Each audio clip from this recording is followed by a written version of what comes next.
Hey guys, tonight we begin with something truly radical for its era. A young woman walking through the front doors of an American college and being allowed to stay. I know, scandalous.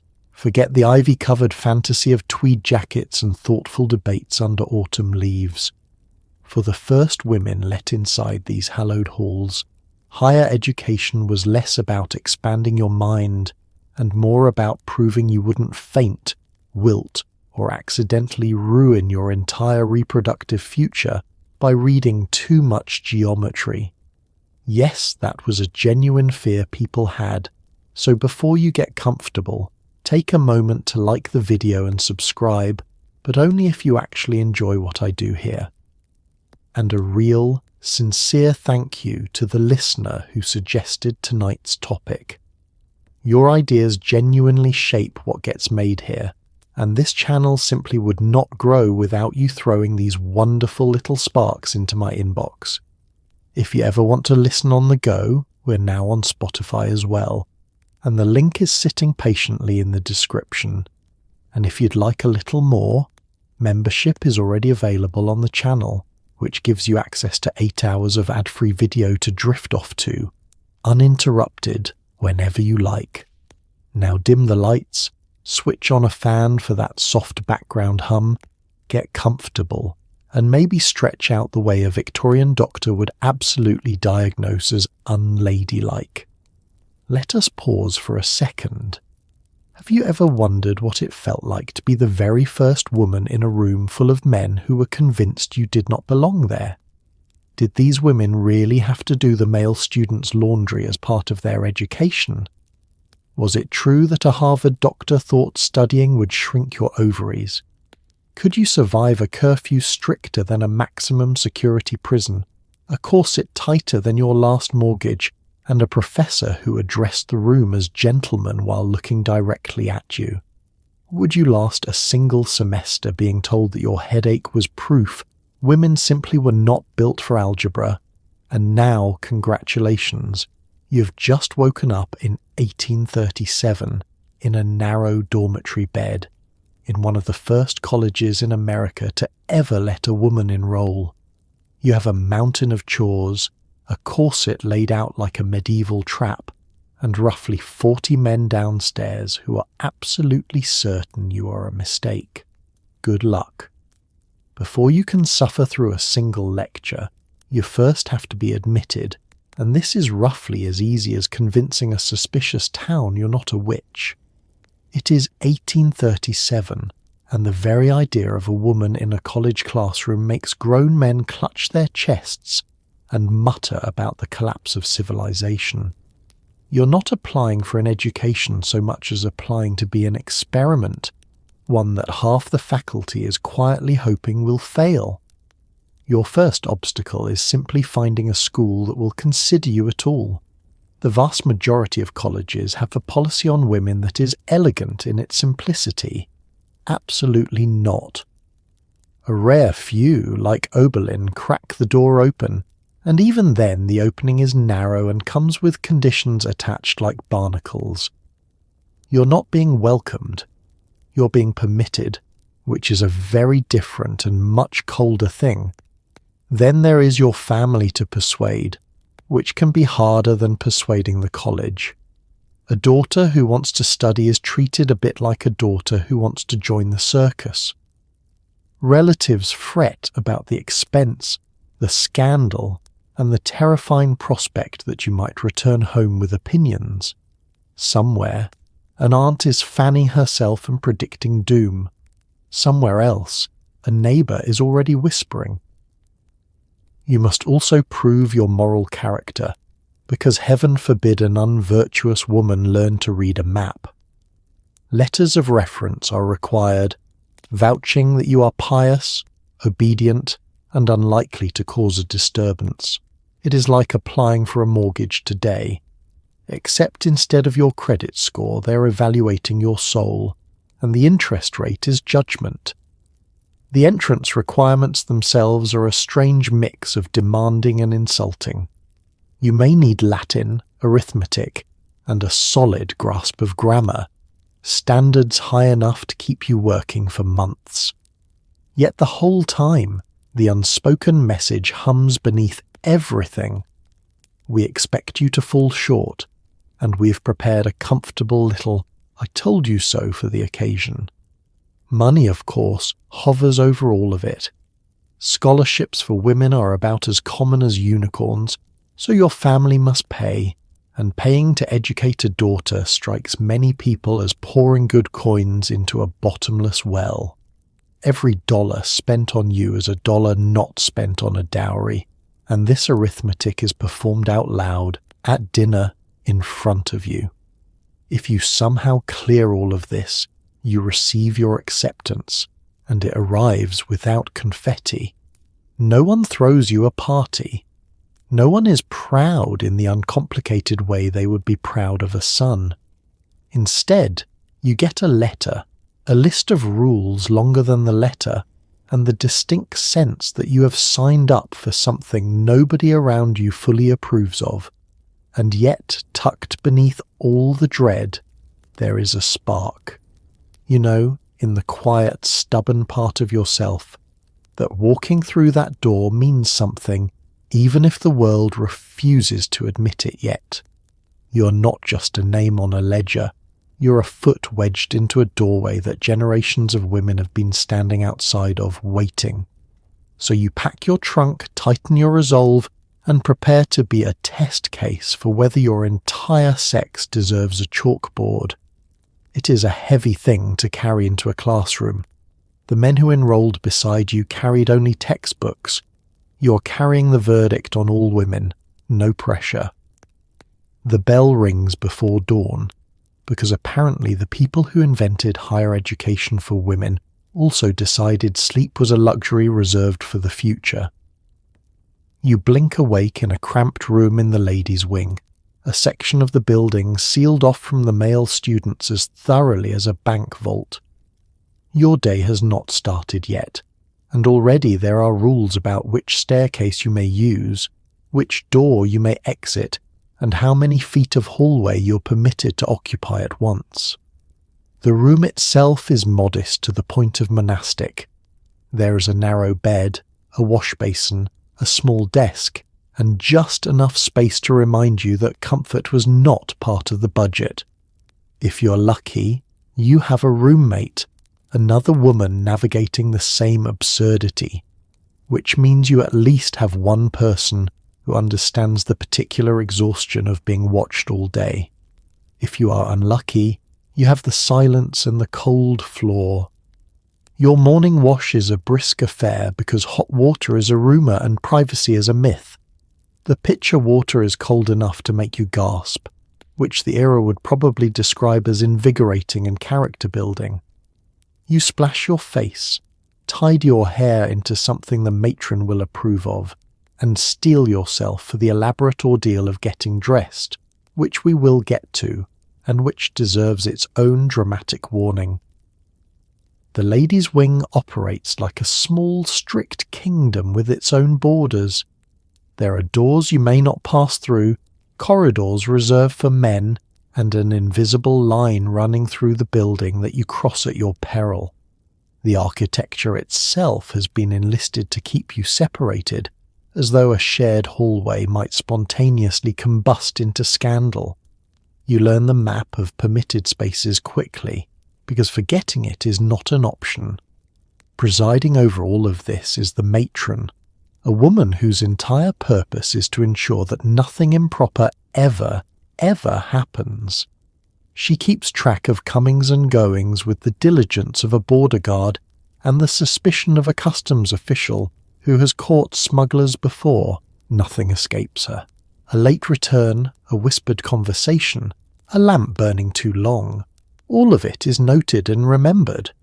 The rules governing your waking hours are staggering in their detail. There are times you must rise, times you must eat, times you must study, and times you must be silent. Your day is chopped into neat little supervised portions, each one accounted for. It is less like attending college, and more like enlisting in a very polite army where the enemy is your own spontaneity. You quickly realize that the separation is not really about protecting you. It is about protecting everyone else from the imagined chaos of your presence. You are treated less like a student and more like a delicate hazard, something to be contained, monitored, and kept at safe distance from the fragile male academic environment. It is exhausting to be regarded as both breakable and dangerous at the same time. Still, there is something quietly powerful about that cramped little room. It is yours.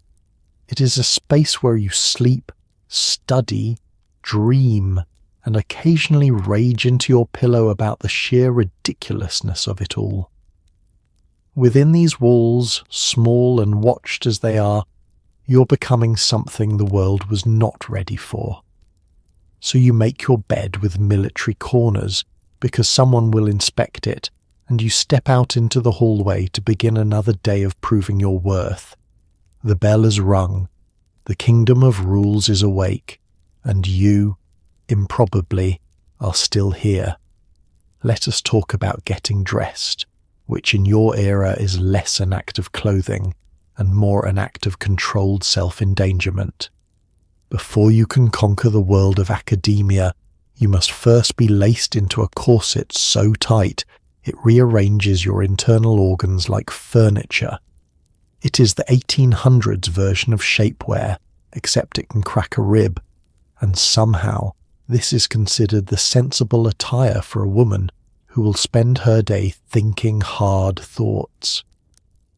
The process begins with the chemise, a thin garment that stands between you and the whalebone contraption about to squeeze the ambition out of you. Then comes the corset itself, a structure of fabric and rigid stays that laces up the back, which means you often need help. Yes, getting dressed requires an accomplice, because you cannot fully tighten your own instrument of gentle torture. There is a metaphor in there somewhere.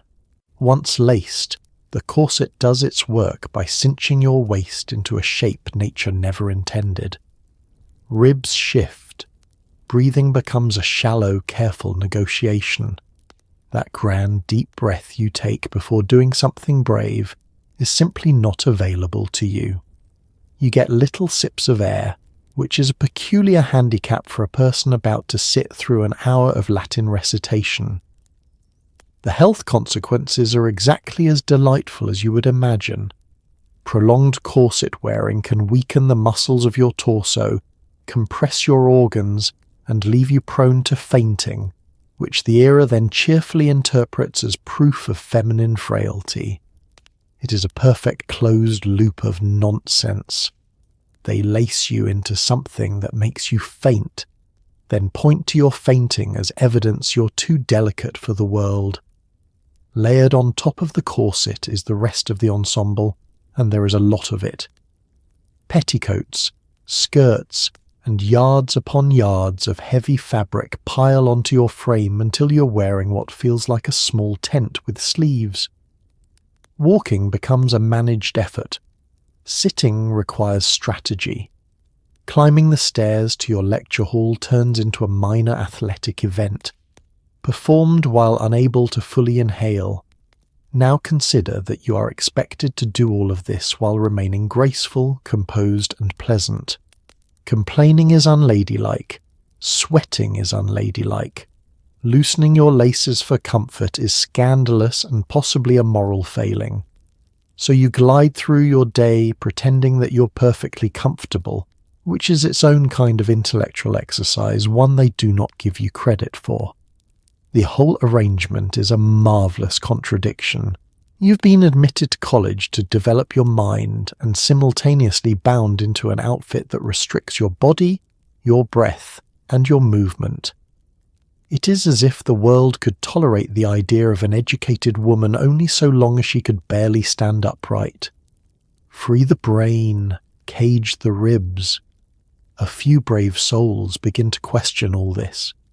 But that rebellion is a story for later. For now you are strapped in, buttoned up, and quietly furious about it. You have learned to pick up a dropped pencil using a method that would impress a contortionist, because bending at the waist is simply not on the menu. So you finish dressing, take your careful little breaths, and prepare to face a day of learning while wearing an outfit actively working against you. The men downstairs pulled on trousers and a shirt and were done in minutes. You have been engineering your own containment for half an hour, and still, somehow, you will outthink half of them by noon. Here is a delightful little surprise nobody mentioned in the pamphlet. At many of the earliest colleges, being a female student means you're also unpaid domestic staff. You sweep, you scrub, you haul water, and in some cases you launder the shirts of the very male students who whisper that you do not belong here. Nothing says equal access to education like ironing a stranger's collar before your Latin exam. The reasoning behind this, when anyone bothers to offer one, is a marvel of circular logic. Domestic work, they say, keeps women grounded, humble, and properly trained for their true future as wives and mothers. It also, conveniently, keeps the college running cheaply and reminds you daily of your place. 2 goals, 1 mop. Everyone wins, except obviously you. Your morning may begin not with study but with a list of tasks. There are floors to sweep, fires to tend, meals to help prepare, and dishes to wash for a small army of hungry students. This labour is not a side note to your education.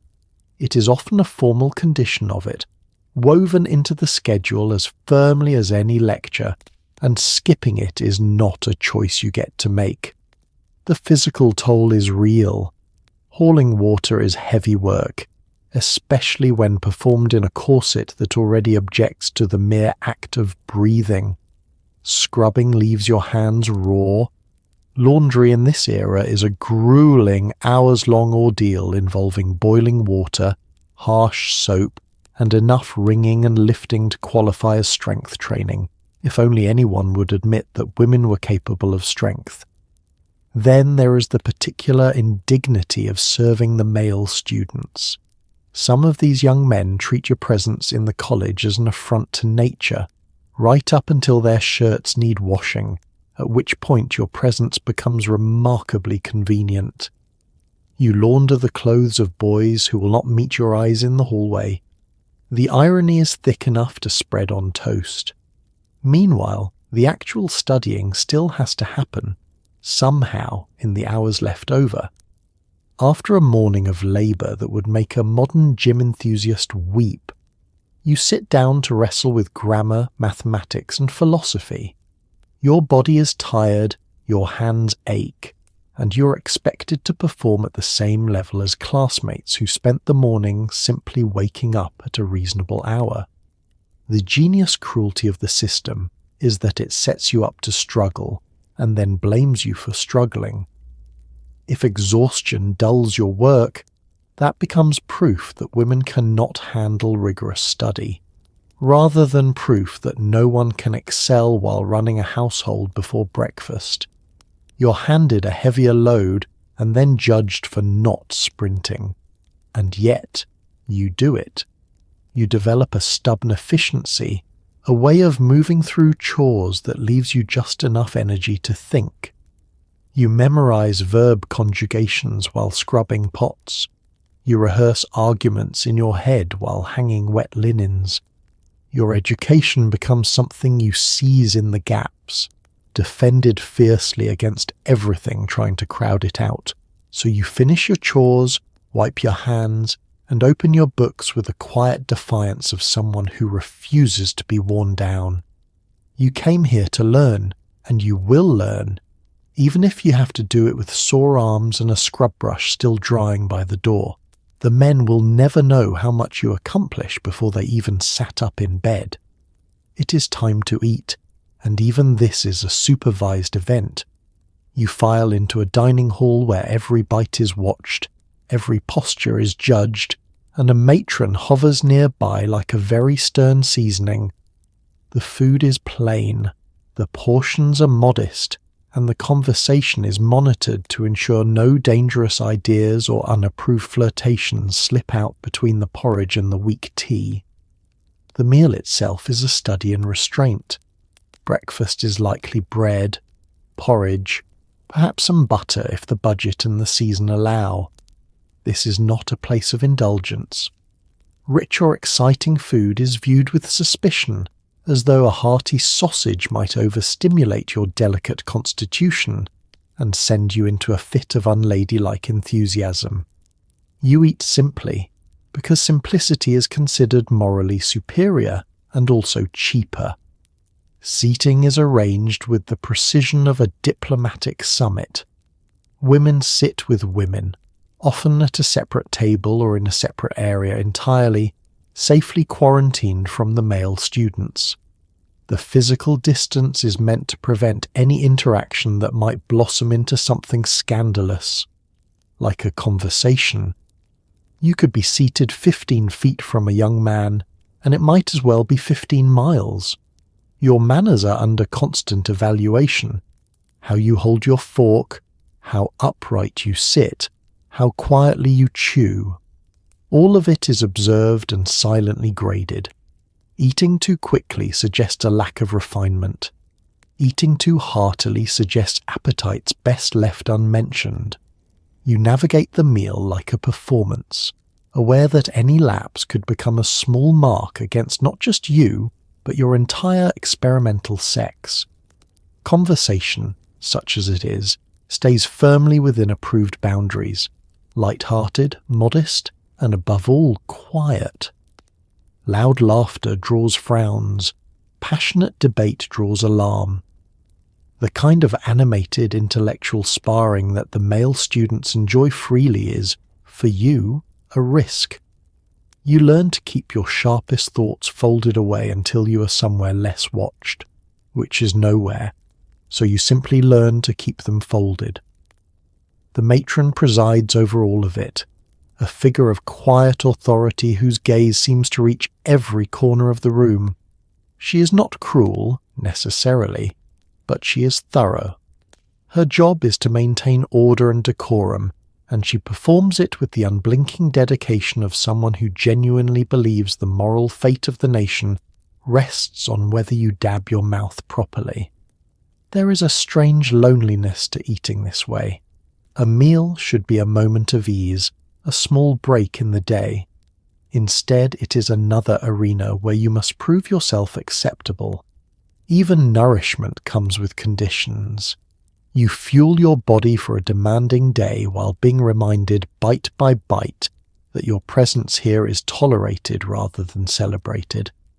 Still, there are small victories tucked into the routine. A shared glance with another woman across the table that says, "Can you believe this?" A stifled laugh you both pretend did not happen. These tiny moments of connection are how you survive the surveillance, little rebellions performed in the space between spoonfuls, invisible to the matron and precious to you. So you finish your plain breakfast, straighten your posture one final approved inch, and rise to face the rest of the day. You've been fed, watched, judged, and quietly underestimated, all before the first lecture.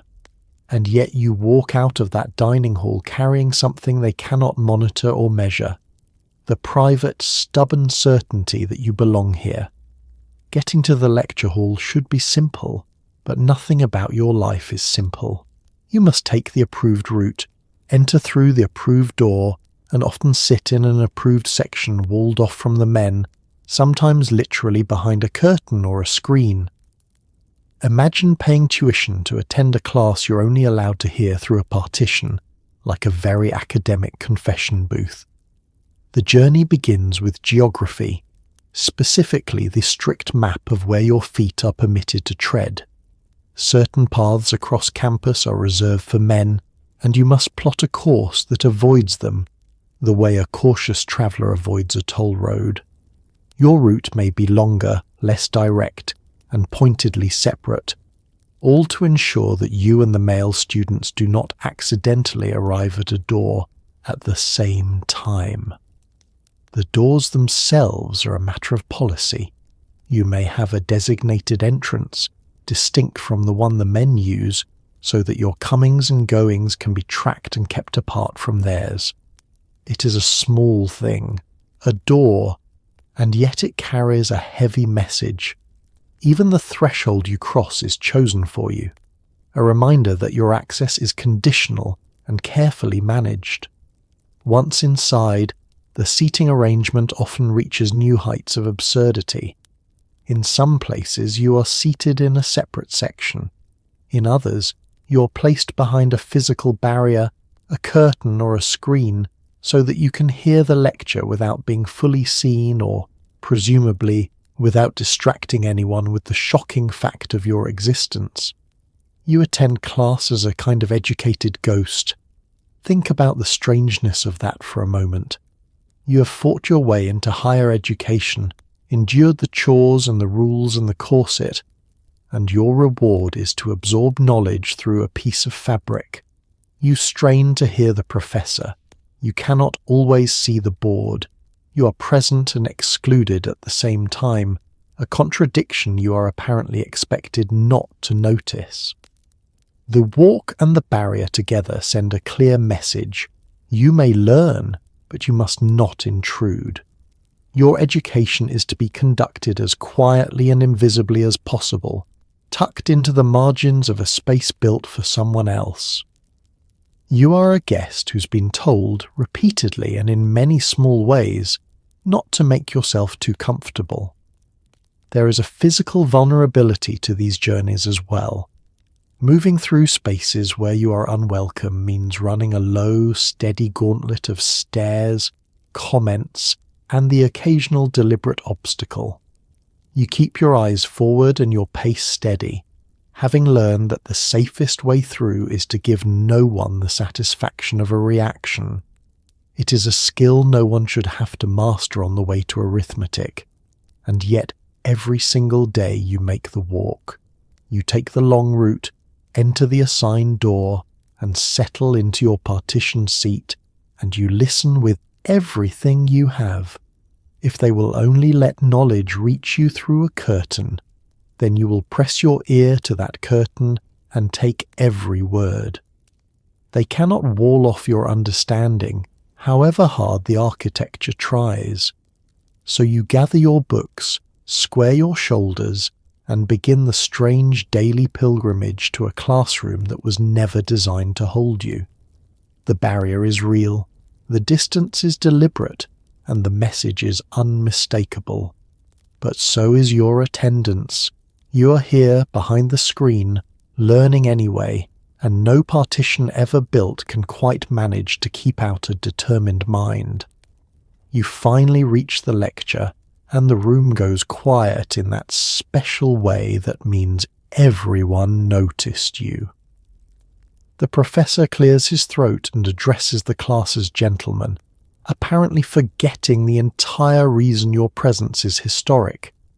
You're expected to keep up, keep quiet, and keep your ambitions folded neatly out of sight, all while proving that your mere existence in this chair will not somehow shatter the natural order of the universe.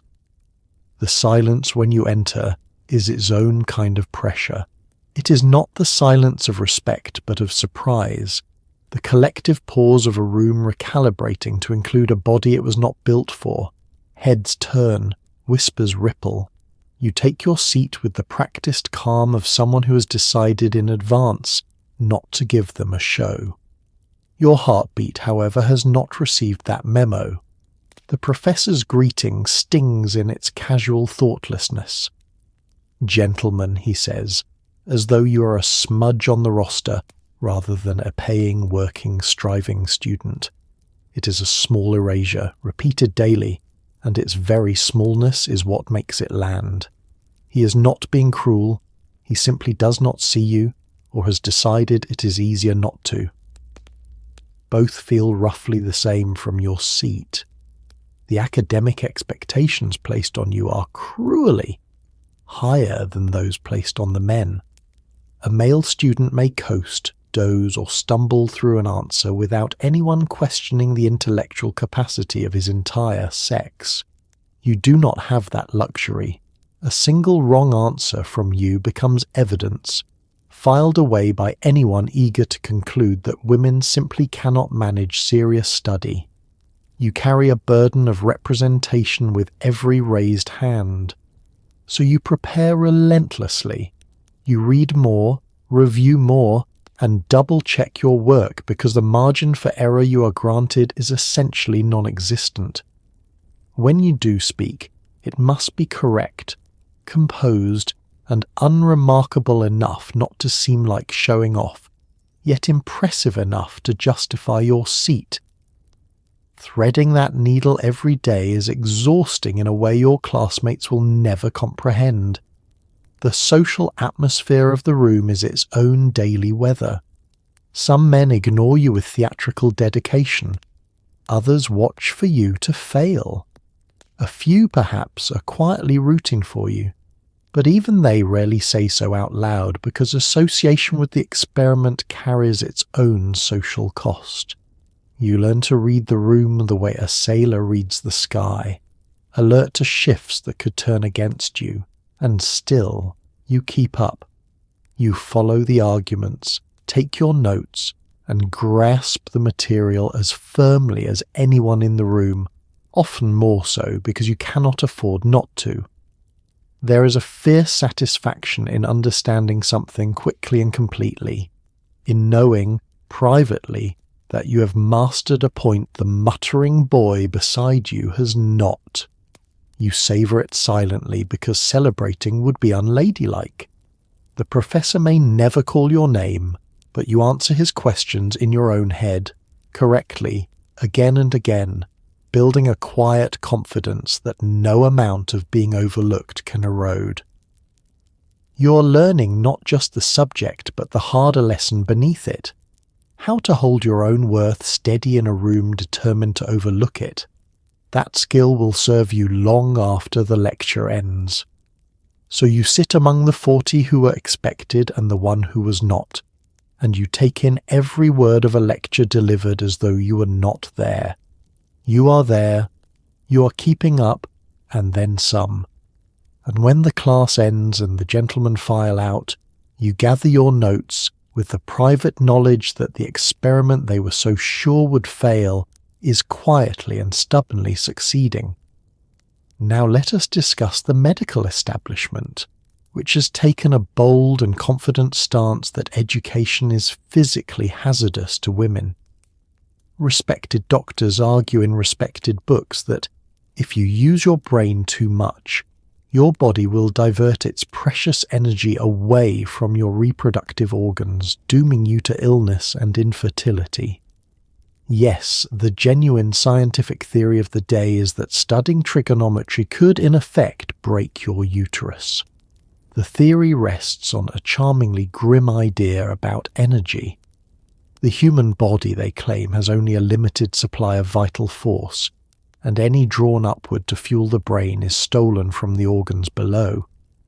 A woman who studies, therefore, is essentially robbing her own fertility to pay for her education. Every equation you solve in this telling is a tiny withdrawal from your future as a mother. One of the loudest voices in this chorus publishes an entire influential book on the subject, warning gravely that too much study will produce a generation of sickly, barren, nervous women. It is presented not as opinion but as science, complete with confident conclusions and alarming predictions. The fact that it is built on almost nothing but assumption does not slow its popularity in the slightest. The genius of the theory, from the perspective of those who like the status quo, is that it cannot be argued with. If you are healthy, they say your education has simply not yet done its damage. If you are unwell, they point to your studies as the obvious cause.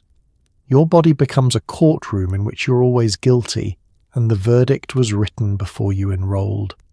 The practical effect is a heavy cloud of anxiety hanging over your every effort. You're told that your ambition is a slow act of self-harm. that the mind you're so eager to develop is at war with the body you will supposedly need later. It is a message designed to make you hesitate, to make you second-guess whether learning is worth the ruin they promise, and it seeps into everything. A headache becomes a warning sign. Fatigue after a long day of chores and study is reinterpreted as your reproductive system waving a white flag. The ordinary aches of an overworked young woman are dressed up as evidence for a theory rather than recognized as the obvious result of being asked to do far too much with far too little rest. What makes it all especially maddening is how neatly it ignores the actual conditions of your life. No one considers that your exhaustion might come from the corset crushing your lungs, the pre-dawn labor, the curfews stealing your sleep, or the constant strain of being watched and doubted. The exhaustion is real. The cause is simply misassigned to the one thing they wanted you to abandon anyway. But here is the quiet truth you hold on to. The women around you, the ones actually doing the studying, are not collapsing into the ruin the doctors predicted. They are tired, yes, but they are learning, thriving, and finishing their work. The theory makes bold claims, and reality, day after day, politely declines to cooperate with it. You're living proof, in real time, that the experts are wrong. So you read your books beneath the shadow of a warning that your body will punish you for it, and you keep reading anyway. You have decided that a mind is worth developing even if a doctor disapproves. The theory will eventually crumble under the weight of women who simply refuse to obey it, and you, stubbornly healthy and stubbornly educated, are already helping to knock it down. Exercise is a tricky subject because everyone agrees you need some, and everyone also agrees that too much will turn you into something unnatural and alarming. You are permitted gentle walks and mild calisthenics, nothing that might build actual strength or, heaven forbid, make you sweat visibly. The goal is to keep you healthy enough to survive the semester, but delicate enough that no one panics about you becoming robust. The approved forms of movement are carefully chosen for their harmlessness. A leisurely stroll along a permitted path, some light stretching, perhaps a bit of gentle exercise with wooden implements that could not build muscle if you tried for a decade.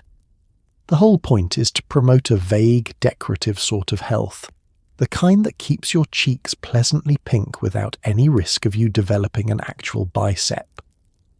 Vigorous exercise is viewed with genuine alarm. A woman who runs, who exerts herself, who builds real physical power, is seen as violating some essential law of femininity. Strength in a woman is treated as a kind of trespass, an intrusion into territory reserved for men. So you are kept gentle, kept soft, kept carefully within the bounds of what the era considers appropriately fragile. The contradiction, of course, is spectacular. You are expected to endure a punishing schedule of chores that would exhaust a labourer, hauling water and scrubbing floors, and yet formal exercise that might make you stronger is discouraged. Apparently strength gained through servitude is acceptable, while strength gained on purpose for your own benefit is a scandal. The distinction makes no sense, which is precisely why it survives. There is also the wardrobe to consider, that ever-present corset and its avalanche of skirts. Even if you wanted to exercise seriously, your clothing conspires against it. You cannot breathe deeply, cannot move freely, cannot do much of anything athletic while laced and layered into submission. The outfit itself enforces the limits, a soft cage disguised as fashion. The reasoning offered is, predictably, wrapped in concern for your delicate health. Too much exertion, they warn, will overtax your fragile system, much like too much study will supposedly wreck your fertility. It is the same tired argument in athletic clothing. Your body is presented to you as a frail, temperamental thing that must be protected from your own ambitions, whether those ambitions are intellectual or physical. What this really accomplishes is keeping you dependent and contained. A woman who never builds strength is a woman who stays manageable, who cannot easily stride off toward independence or physically hold her own. Keeping you gently exercised and carefully weak is not about health at all. It is about maintaining a certain shape of woman, one who is pleasant, ornamental, and not the least bit threatening. Yet some women push against even this. They advocate for real physical education, for movement that strengthens rather than merely decorates. They argue radically that a strong body might actually support a strong mind, and that a woman capable of a brisk walk without fainting might just be capable of a great deal more. It is a quiet revolution measured in strides and stretches. So you take your permitted gentle stroll, breathing as deeply as your laces allow, and you notice how good even that small freedom feels. Movement, air, the simple pleasure of your own body in motion, these are things they have tried to ration, and you understand now why. There is power in strength, even the modest kind, and the world is not quite ready for you to have it. You take the walk anyway. Meet the chaperone, your constant companion, your shadow, your personal reminder that you are never, ever to be trusted alone. She accompanies you to lectures, to meals, to town, and possibly to the edge of your sanity. Her job is to guarantee that no unsupervised moment ever passes between you and a male student, because clearly the greatest threat to American education is two young people making eye contact near a library. The chaperone is not a suggestion or an occasional presence. She is a structural feature of your life, as fixed as the walls and considerably more attentive. Where you go, she goes. What you do, she observes. The very concept of privacy, of a single moment that belongs only to you, quietly evaporates the day you enroll. You're accompanied so thoroughly that solitude becomes a memory. Her official purpose is the protection of your virtue, that fragile and endlessly discussed asset. The prevailing belief is that a young woman left unsupervised, especially anywhere near a young man, will inevitably tumble into scandal. Your own judgment is not trusted to prevent this. Neither, apparently, is the young man's, so the chaperone stands between you and every imagined catastrophe, a human barrier against the terrifying possibility of unmonitored conversation. The effect on your daily life is a kind of low, constant pressure. You're always performing, always aware of the watching eyes, always conscious that your smallest action is being interpreted. A friendly word to a classmate could be misread. A moment of laughter could be logged. You move through your days editing yourself in real time, trimming away anything that might be noticed and mistaken for impropriety. It is also, frankly, lonely. Companionship you actually choose is rare, and privacy for reflection is non-existent. Even your friendships with other women are conducted under supervision. The freedom to simply be, to sit alone with your thoughts or wander without an escort, is a luxury handed to the male students without a second thought, and denied to you without apology. The irony is that all this guarding assumes the worst of you while claiming to honour you. You are treated as simultaneously precious and reckless, a treasure that must be protected and a danger that must be contained. Beneath the language of care runs a current of profound distrust, the assumption that left to your own devices you would ruin yourself at the first opportunity.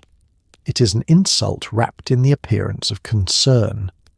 You learn over time the small arts of surviving under observation, how to communicate volumes with a single glance to a friend, how to carve out tiny private spaces within public ones, how to keep the truest parts of yourself hidden from the watcher, not because they are shameful, but because they are yours, and you refuse to surrender everything to surveillance. There is a quiet resistance in simply enduring it without becoming who they fear you are. You're not the reckless creature the chaperone was hired to restrain. You're a student, serious and capable, and every day you spend behaving exactly as responsibly as any man in the building is a day that quietly disproves the entire premise of her existence. So you rise and she rises with you, and together you begin another day of your peculiar shared arrangement. She watches and you learn, and beneath her unblinking gaze you become steadily, undeniably competent. One day the world will trust women to walk to a lecture alone. Until then, you carry your shadow with grace, and you let your accomplishments do the arguing she will never let your voice do. The rulebook governing your life is thicker than most of your textbooks, and considerably less forgiving. There are curfews, silence hours, restrictions on where you may walk, whom you may speak to, and how long you may look out a window before it becomes suspicious. You've enrolled to expand your world, and instead you've discovered a system designed to shrink it into a very tidy, very supervised box. The curfew is the great tyrant of your evenings. There is an hour, an early and non-negotiable one, by which you must be back in the ladies' wing, and it arrives with the reliability of a slamming door. Missing it is not a minor lapse, it is an infraction, recorded and remembered, the kind of thing that gets discussed by people who enjoy discussing your failings. The male students naturally roam freely into the night, unbothered by any such leash. Then come the silence hours, stretches of the day when you're expected to be quiet, still, and studiously invisible. These are meant for reflection and study, though they often feel more like rehearsals for a lifetime of being unobtrusive. You learn to move softly, to turn pages gently, to exist in a hush so complete that you sometimes wonder whether you're attending a college or auditioning for the role of a well-behaved ghost. The restrictions on movement are a map of quiet insults. Here you may go, there you may not. This path is yours, that one belongs to the men. You navigate the campus like a piece on a board with very particular rules, always aware of the invisible lines you must not cross. The freedom to simply walk where you please, to wander on a whim, is a small liberty you did not appreciate until it was taken. Rules about whom you may speak to add another layer of careful calculation. Conversations with male students are hedged with conditions, monitored, and sometimes forbidden outright. Even innocent exchanges carry risk. You weigh every interaction, asking yourself whether a simple word might be misinterpreted, logged, or held against you. It is a strange way to live, treating basic human contact like handling something breakable. The sheer volume of regulations produces a peculiar mental exhaustion. You spend enormous energy simply remembering what you are and are not allowed to do, energy that could otherwise go toward the studies you came here for. The rules are not just restrictive, they are a tax on your attention, a constant background hum of compliance that never quite lets you rest. And underneath it all runs the clear message about your proper size in the world. Be quiet, be small, be contained. Do not take up too much space, too much time, too much air. Your ambition is tolerated only so long as it stays neat and apologetic. The rulebook is, in the end, a lengthy and detailed instruction manual for making yourself as little of an inconvenience as possible. But you have learned that obedience and defeat are not the same thing. You can follow the curfew and still burn with purpose. You can keep the silence hours and let your mind roar. Compliance on the surface does not mean surrender underneath, and you have grown skilled at giving the rulebook exactly what it demands while keeping your true self entirely out of its reach. So you return before curfew, keep your voice low during the silent hours, and walk only the permitted paths. all while quietly refusing to actually shrink. They can regulate your footsteps and your bedtime, but the size of your ambition was never theirs to legislate. You exist quietly, yes, but make no mistake, you exist enormously, right under their carefully counting noses. The male students, bless them, are reacting to your presence with all the grace of a cat introduced to a bathtub. Some ignore you completely, some heckle, and a determined few treat your very existence as a personal insult to their education. You quickly learn that being a pioneer means enduring an endless supply of muttered comments, cold shoulders, and the occasional dramatic sigh performed for maximum effect. The ignorers are, in some ways, the easiest to bear. They have decided that the simplest response to your presence is to pretend it is not happening. You are stepped around, spoken past, and left conspicuously out of the easy camaraderie the men share with one another. It is isolating, being treated as furniture, but at least furniture is not actively insulted.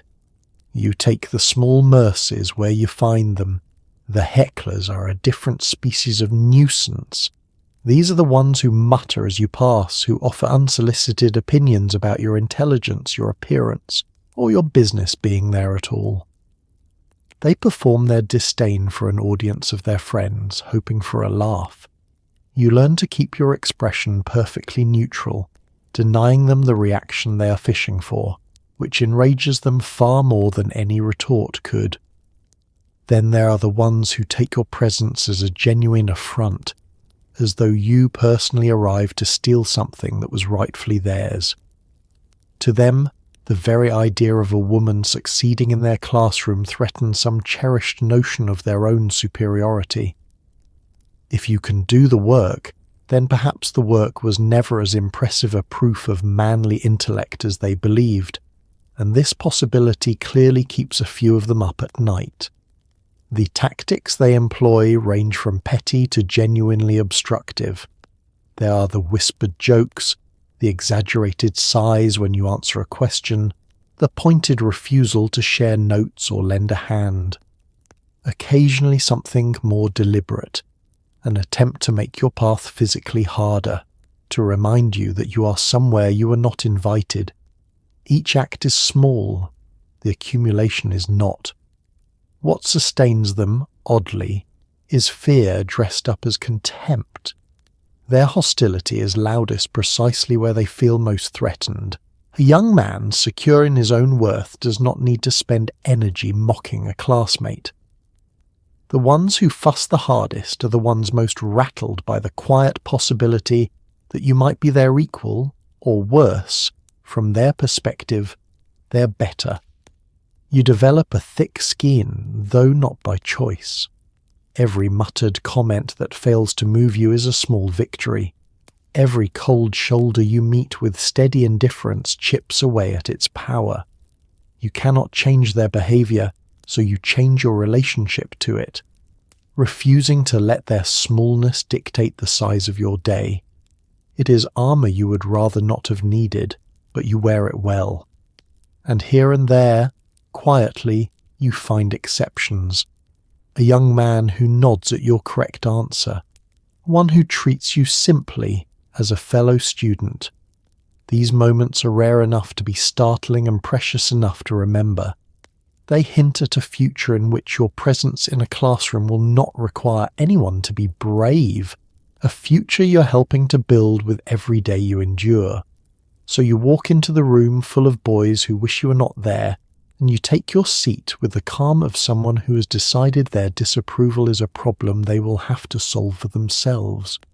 Their poor handling of the situation is, after all, not really about you. You're just trying to learn. Their discomfort is entirely their own creation, and you decline politely to carry it for them. Not all of your instructors are thrilled to be part of history, and a good number make this abundantly clear. Some refuse to call on you, some grade you as though your success would be an embarrassment, and a few deliver entire lectures on why women are intellectually unsuited to the very subject you are currently outscoring the men in. Learning under these conditions is a bit like trying to grow a plant while someone stands over it explaining that plants cannot grow. The refusal to acknowledge you takes many forms, each quietly maddening. There is the professor who never once meets your eye, who scans past your raised hand as though it were a trick of the light. There is the one who calls on every man in the room before conceding, with visible reluctance, that you might have something to contribute. You are present, prepared, and pointedly unseen, day after patient day. Some instructors deploy grading as a weapon. Your work, however strong, is met with skepticism, marked more harshly, praised less freely. A brilliant essay earns a grudging, modest mark, while a mediocre one from a male classmate is treated as promising. The scale is tilted subtly and deniably, in a way that is difficult to prove and impossible to miss. You come to understand that fairness was never a promise anyone made you. The truly committed skeptics go further, weaving their disapproval into the lessons themselves. You sit through lectures that pause to explain, with great scholarly confidence, why the female mind is unsuited to rigorous thought.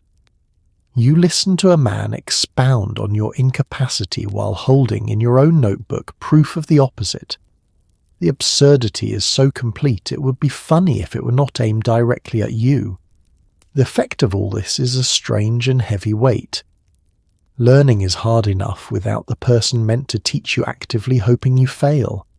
You must absorb the material and simultaneously withstand the message that you have no business absorbing it. You are asked to run the race while the official at the starting line loudly doubts your legs. It is a peculiar and exhausting kind of double labour. Yet these professors, without meaning to, teach you something valuable beyond their subjects. They show you exactly how prejudice operates, how it dresses itself in authority and reason, how it insists on its own objectivity while behaving like anything but. You learn to distinguish between knowledge and the person delivering it, to take the former and quietly discard the contempt attached to it. You also learn a fierce and useful skill, how to keep your own counsel about your worth. When the person grading you refuses to see your ability, you must be the one who sees it clearly. You keep private track of your triumphs, the questions you answered correctly in your head, the arguments you understood before anyone else. You become your own honest examiner, since the official one has recused himself. And not every professor is a foe. Somewhere among them is one who calls on you fairly, who grades your work on its merits, who perhaps even seems quietly glad you are there. That single instructor who treats you as a genuine student is a lifeline, proof that the hostility is a choice some men make rather than a truth carved into the world. You cling to that proof, so you sit in the lectures of men who wish you gone, and you learn their subjects anyway, thoroughly and well, partly out of love for the knowledge and partly out of sheer stubborn spite. Let them doubt. Let them mark you down. The understanding lodges in your mind regardless, permanent and yours, entirely beyond the reach of any professor who wishes it were not there. You might assume that being admitted means you can study anything, and this is where you would be adorably wrong. Your curriculum is often trimmed, softened, and steered away from the serious subjects reserved for men. Advanced sciences, certain philosophies, and anything considered too taxing may be quietly kept out of your reach, leaving you to wonder exactly which parts of your own education you are permitted to actually have. The trimming is done with a gentle, patronizing hand. No one announces that you're forbidden from the harder subjects. Instead, they are simply arranged out of your path, made unavailable or discouraged with the soft insistence that they would not suit you. You reach for a serious course and find it has quietly slipped out of your grasp. replaced by something deemed more appropriate for a lady of learning. The subjects most fiercely guarded are the ones carrying the most prestige. Advanced mathematics, the deeper sciences, the rigorous branches of philosophy, these are treated as the private property of men.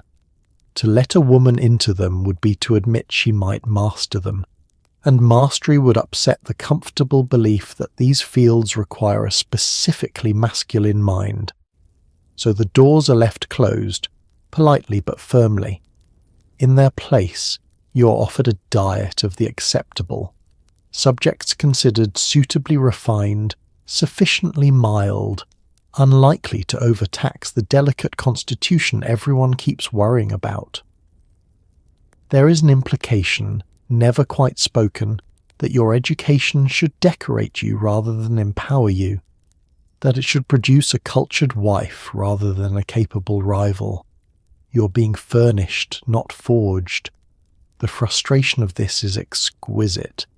You did not fight your way into a college to be handed a lesser version of its knowledge. You can feel the shape of the subjects being withheld, sense the deeper waters you're not permitted to swim in, and the awareness that a fuller education exists just out of reach is its own particular torment. You are so close to the whole feast and served only the appetizers. What makes it more galling is knowing the withholding has nothing to do with your ability. Where you've managed to study the harder material, you've kept pace and often surpassed the men. The limits placed on your curriculum are not a response to any failure of yours. They are a precaution against your success, a way of ensuring you never quite get the chance to prove how much you could do. So you become resourceful in the way of all people denied the front door. You seek out knowledge in the margins, teach yourself from borrowed books, press sympathetic instructors for more than the syllabus allows. If the serious subjects will not be given to you, you will go and take them quietly, assembling a fuller education out of scraps and stubbornness, and the refusal to accept the small portion you were assigned. You also file the injustice away as evidence, part of a growing understanding of exactly how the system works. It does not fear women who fail, it fears women who succeed, and it structures itself carefully to prevent that success wherever it can. Recognizing this clearly is its own kind of education, one no curriculum committee ever intended to provide.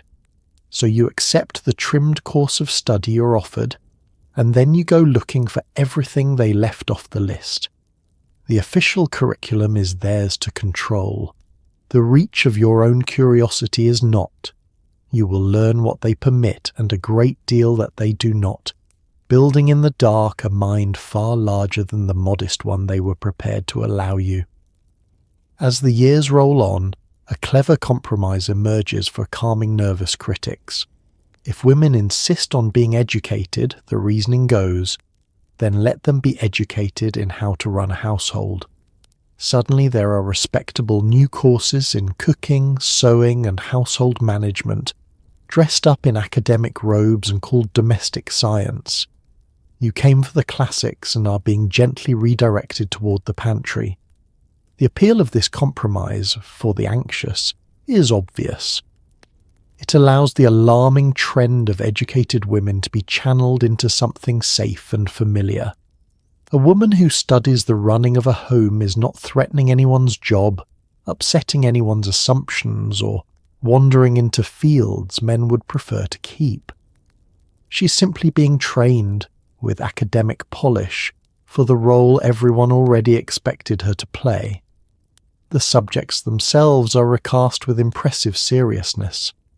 Cooking becomes the science of nutrition. Sewing becomes the study of textiles. The management of a household is elevated into a discipline complete with principles and terminology. There is genuine cleverness to it, a way of making the domestic sound scholarly, of granting women a respectable field that happens to lead directly back to the kitchen. And here is where honesty requires some nuance, because there is real knowledge in these subjects. Managing a household well is genuinely demanding, and understanding nutrition, economy, and organization is no small thing. The problem is not that these subjects are worthless. The problem is that they are so often offered to women as a substitute for everything else, a tidy cage with a well-stocked larder. The steering is done with a smile. No one forbids you the harder subjects outright. They simply make the domestic path smoother, more encouraged, more available, until the sheer weight of encouragement nudges many women toward it. It is redirection by gentle current rather than by wall, and gentle currents, over time, move an astonishing number of people exactly where someone wanted them to go. You feel the pull of it even as you resist. There is a comfort in the approved path, a promise of less friction, fewer sneering professors, a smoother road.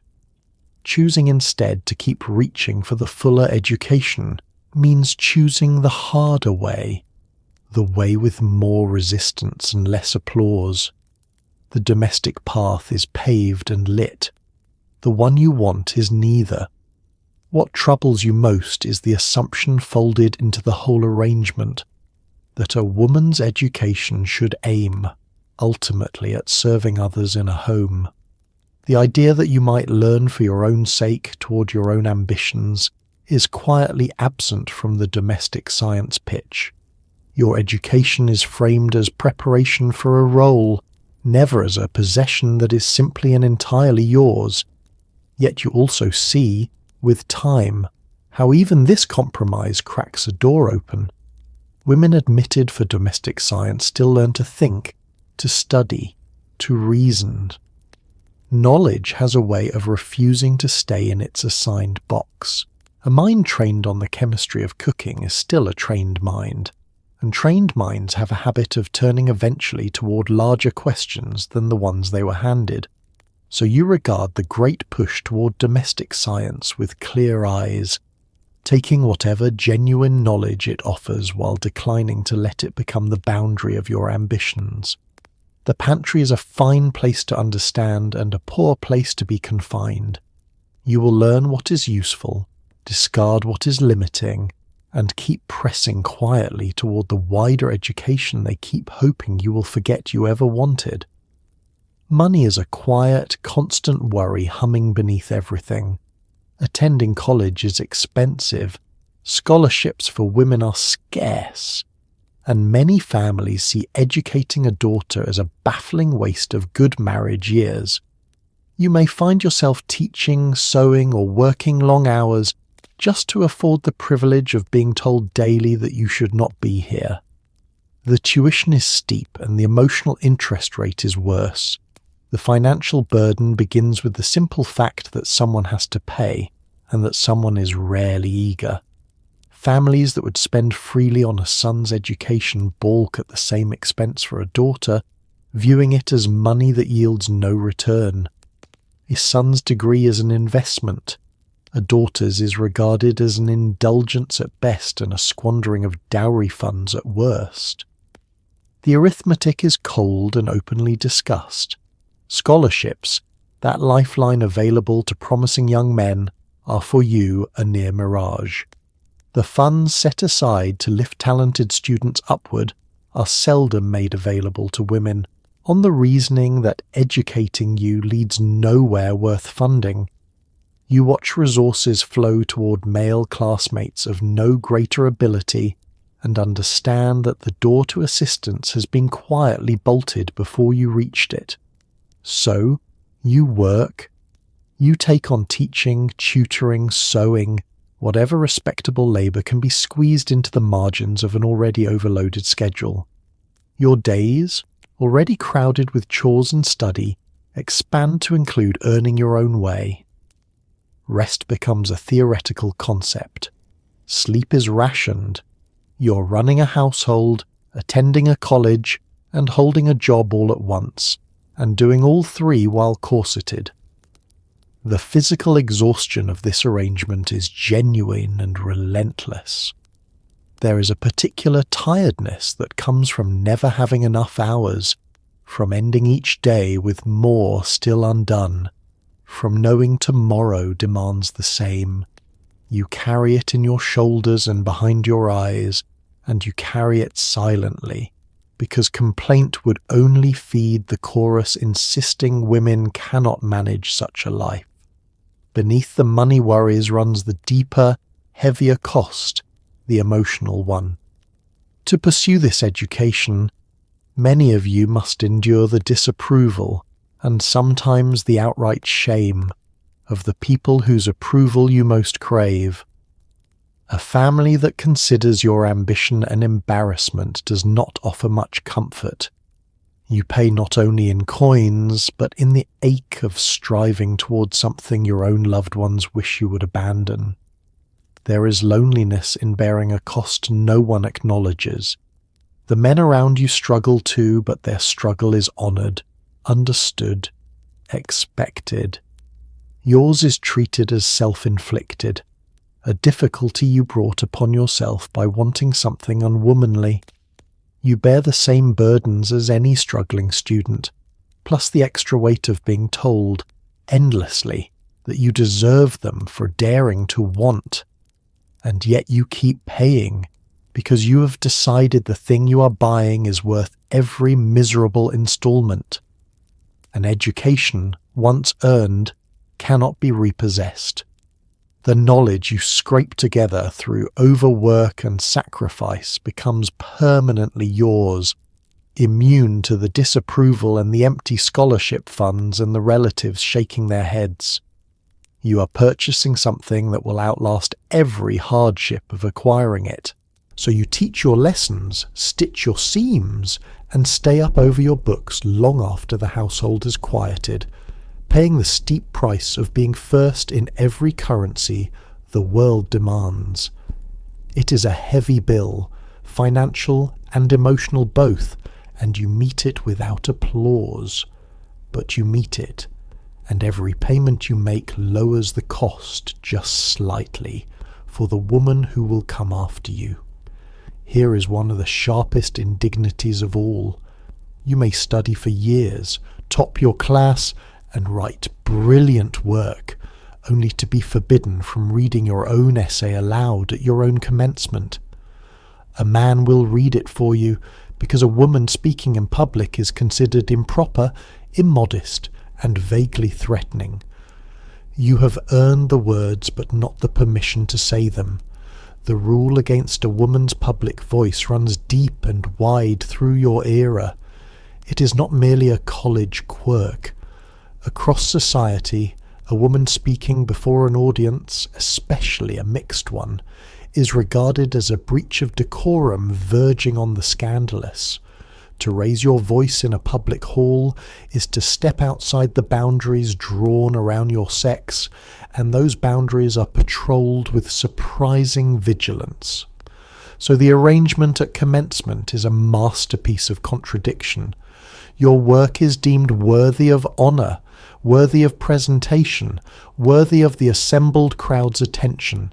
You, the person who conceived and wrote it, are deemed unworthy of speaking it. Your mind is welcome on the stage, your voice is not. A man stands where you should stand and read your thoughts in his own tones, and you sit in silence, listening to yourself be spoken. The strangeness of hearing your own words in another's mouth is difficult to describe. Every phrase you laboured over, every argument you built, emerges in a voice that is not yours, before a crowd that will credit the moment to the man delivering it. You are simultaneously the author and the absence, present in the ideas and erased from their expression. It is a peculiar way to be honoured and disappeared at once. The reasoning offered is the familiar tangle of modesty and propriety. A woman's public speech is framed as immodest, as a kind of exposure, as though your voice itself were an intimate thing improper to reveal. There is also, unmistakably, fear in it. A woman who can command a room with her words is a woman who can persuade, argue, and lead. and those are powers the era would very much prefer you did not discover you possess. The silence they impose is meant to keep you in a supporting role, forever the writer of words other people are permitted to say. It is a way of allowing your intellect while denying you influence, of harvesting your ideas while refusing you the platform. You may contribute. You may not command. The line between the two is precisely the line they are so determined you never cross. You feel the injustice most keenly because you know exactly what is being withheld. It is not merely the moment at the podium. It is the acknowledgement that your voice matters, that you're entitled to be heard directly, that your ideas belong to you fully enough to speak them yourself. To have all of that granted to your writing and denied to your person is a wound with a very specific shape. But silence enforced is not the same as silence accepted. You may not speak at your commencement, but you are not done speaking, not by a great distance. The very rule that muzzles you plants a resolve, a certainty that one day women will stand at podiums and read their own words in their own voices. You're storing up a great deal to say, and the world will not manage to keep you quiet forever. So you sit at your own triumph and listen to a man recite your achievement, and you hold your peace with a composure that costs you dearly. The words are yours, whatever the arrangement pretends. And somewhere ahead lies a future where a woman finishes her essay and simply stands and reads it, and no one thinks it remarkable, because women before her, women like you, refused to let the silence be permanent. Romance naturally is treated as a national security matter. Any interaction with a male student is watched, logged, and possibly reported, and the smallest hint of affection can end your enrollment faster than failing an exam. You navigate a strange landscape where you are simultaneously expected to eventually marry and forbidden from ever behaving as though marriage might one day occur. The mixed messaging is truly a marvel. The surveillance around courtship is remarkably intense given how little courtship is actually permitted. Every glance between you and a young man is potential evidence. Every conversation is a possible infraction. The chaperones and matrons watch this arena with special vigilance, treating the faint possibility of romance as the gravest threat the institution faces. One would think the entire college might collapse if two students exchanged a warm word. The consequences for stepping over the line are severe and swift. Where a male student's flirtation might earn a wink and a warning, yours can cost you everything you have sacrificed to be here. A rumour, a misread moment, an accusation of impropriety, any of these can unravel your enrollment. You carry the knowledge that your entire educational future could be undone by something as small as being seen standing too close to a young man. The contradiction at the heart of it all is dizzying. You're told constantly that your true destiny is marriage, that a husband and household are the proper endpoint of a woman's life, and yet you are simultaneously forbidden from any behaviour that might lead toward that supposedly essential goal. You're to marry, but never to court, to be a wife eventually, but never to act like someone who might become one. Choose a lane, you want to tell them, so you learn to live in a state of enforced romantic invisibility. Whatever feelings might stir, whatever ordinary human interest a young person might take in another, must be buried deep and shown to no one. You become skilled at neutrality, at the blank, pleasant face that reveals nothing, at conducting yourself as though the entire category of romance simply did not exist for you. The scrutiny extends even to friendships that stray too near the line. A study partnership with a male student, a shared interest, an intellectual rapport, all of these can be reinterpreted as something illicit by anyone inclined to see it. You are denied even the ordinary camaraderie of shared learning, because the possibility that it might turn romantic hangs over every such connection like a raised eyebrow. Beneath the rules lies the usual bundle of anxieties about your virtue, that endlessly guarded and endlessly discussed asset. Your reputation is treated as fragile beyond reason, as something that could shatter at the slightest contact and take your whole future with it. The message, repeated in 100 small ways, is that you cannot be trusted to manage your own heart, and so it must be managed for you. What all this really accomplishes is to make you focus, ironically, on exactly what they claim to want you to focus on. Denied romance, watched at every turn, you pour your energy into your studies, which is perhaps the only arena where you're actually allowed to strive. The surveillance meant to protect your marriageability succeeds mainly in making you a more dedicated scholar, which is a delicious irony they never intended. So you move through your days romantically invisible, feelings folded away, interactions carefully neutral, all under the microscope of people convinced your heart is a threat to public order. You give them nothing to log and nothing to report.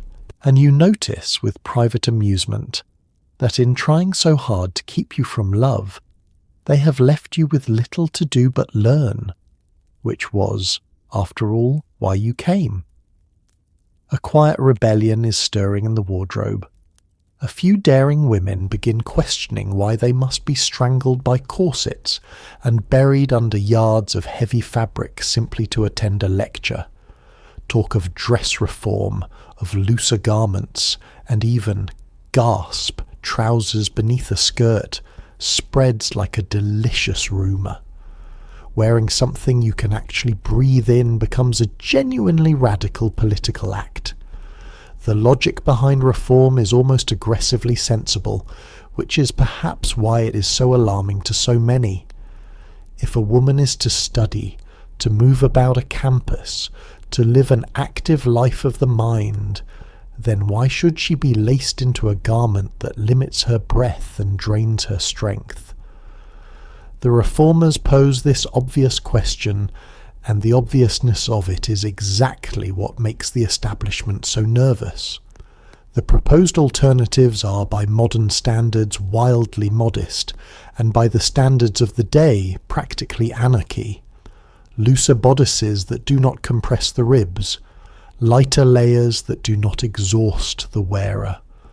Most scandalous of all, the notion of loose trousers worn beneath a shortened skirt, an arrangement that would let a woman walk, climb, and move like a functioning human being.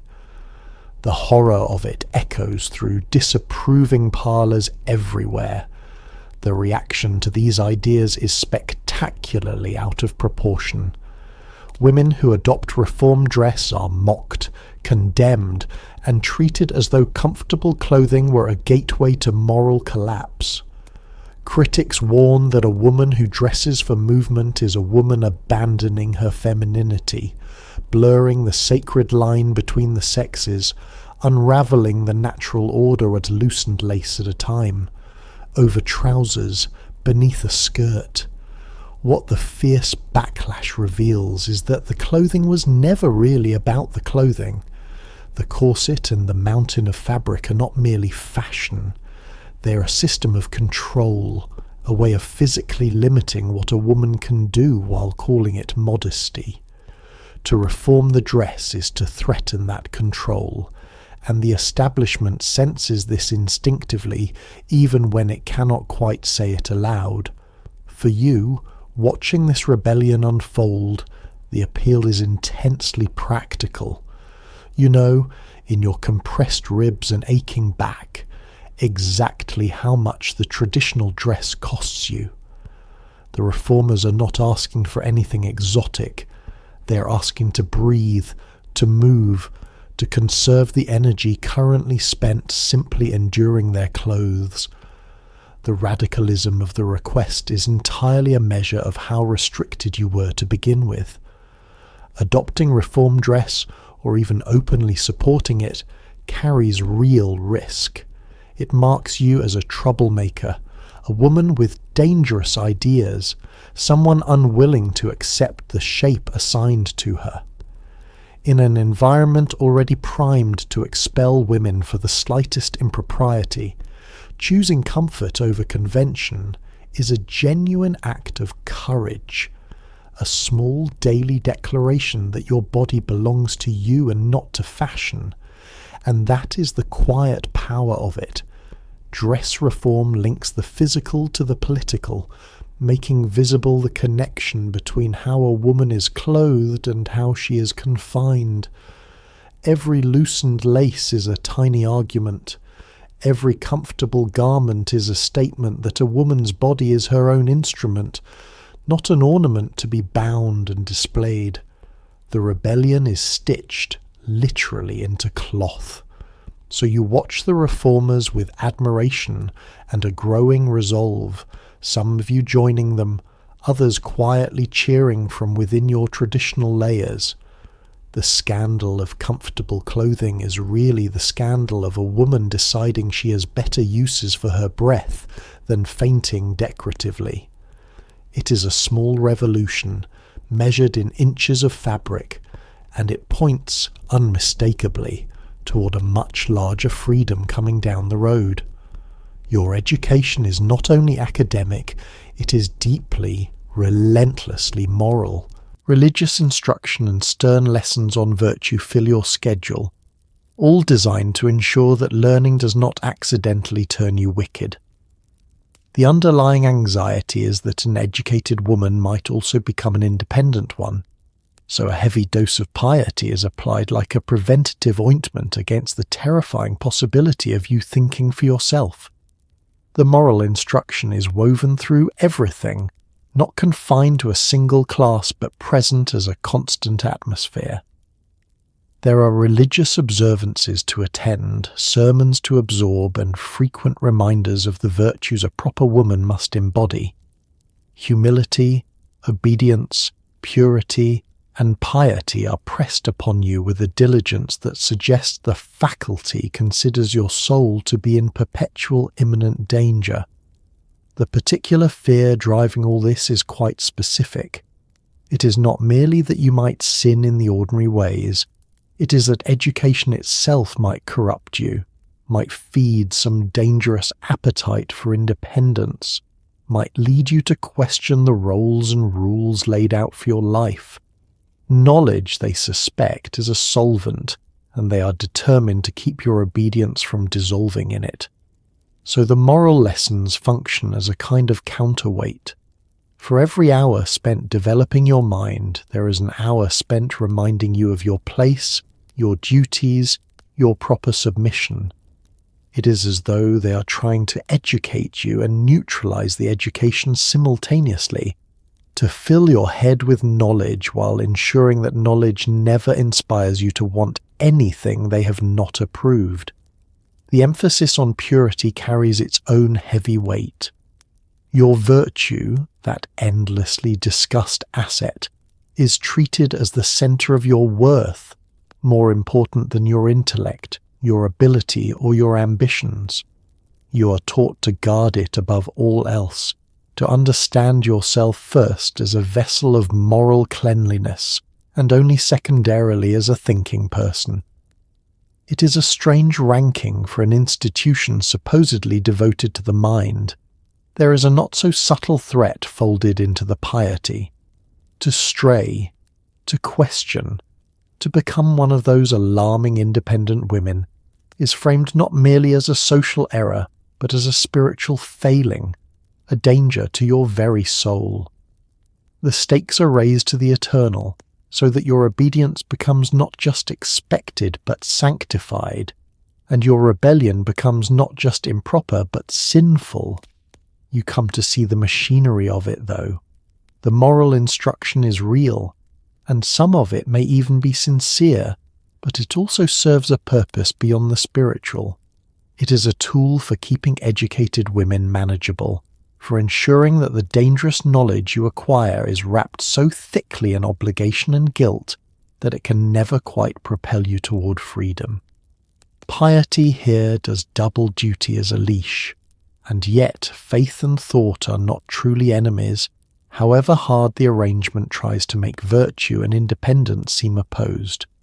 You can hold genuine belief and still refuse the false lesson that a thinking woman is a wicked one.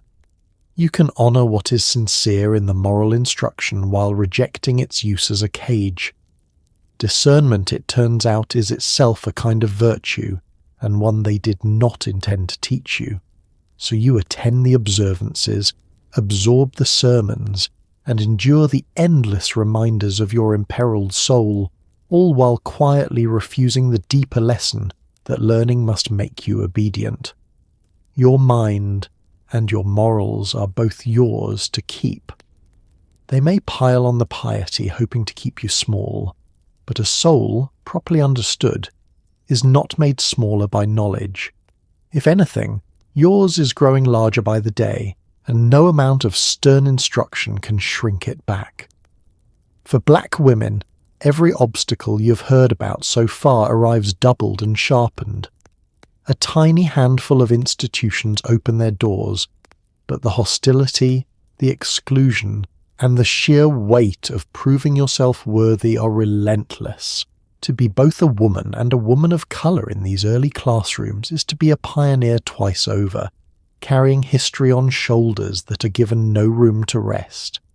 The number of doors open to you can be counted on very few fingers. A place like Oberlin admits black students when almost nowhere else will, and even there the welcome is uneven, hedged, and full of quiet cruelties. You are permitted entry, yes, but permission is not the same as belonging, and you learn that distinction quickly and permanently the moment you step inside. Once admitted, you face a compounded scrutiny. The white women around you are watched to see whether their sex can handle education. You're watched to see whether your sex and your race both can. A double examination in which any stumble is taken as proof against millions. The margin for error, already vanishingly small for women, shrinks to nearly nothing for you. Perfection is not an aspiration. It is the daily minimum.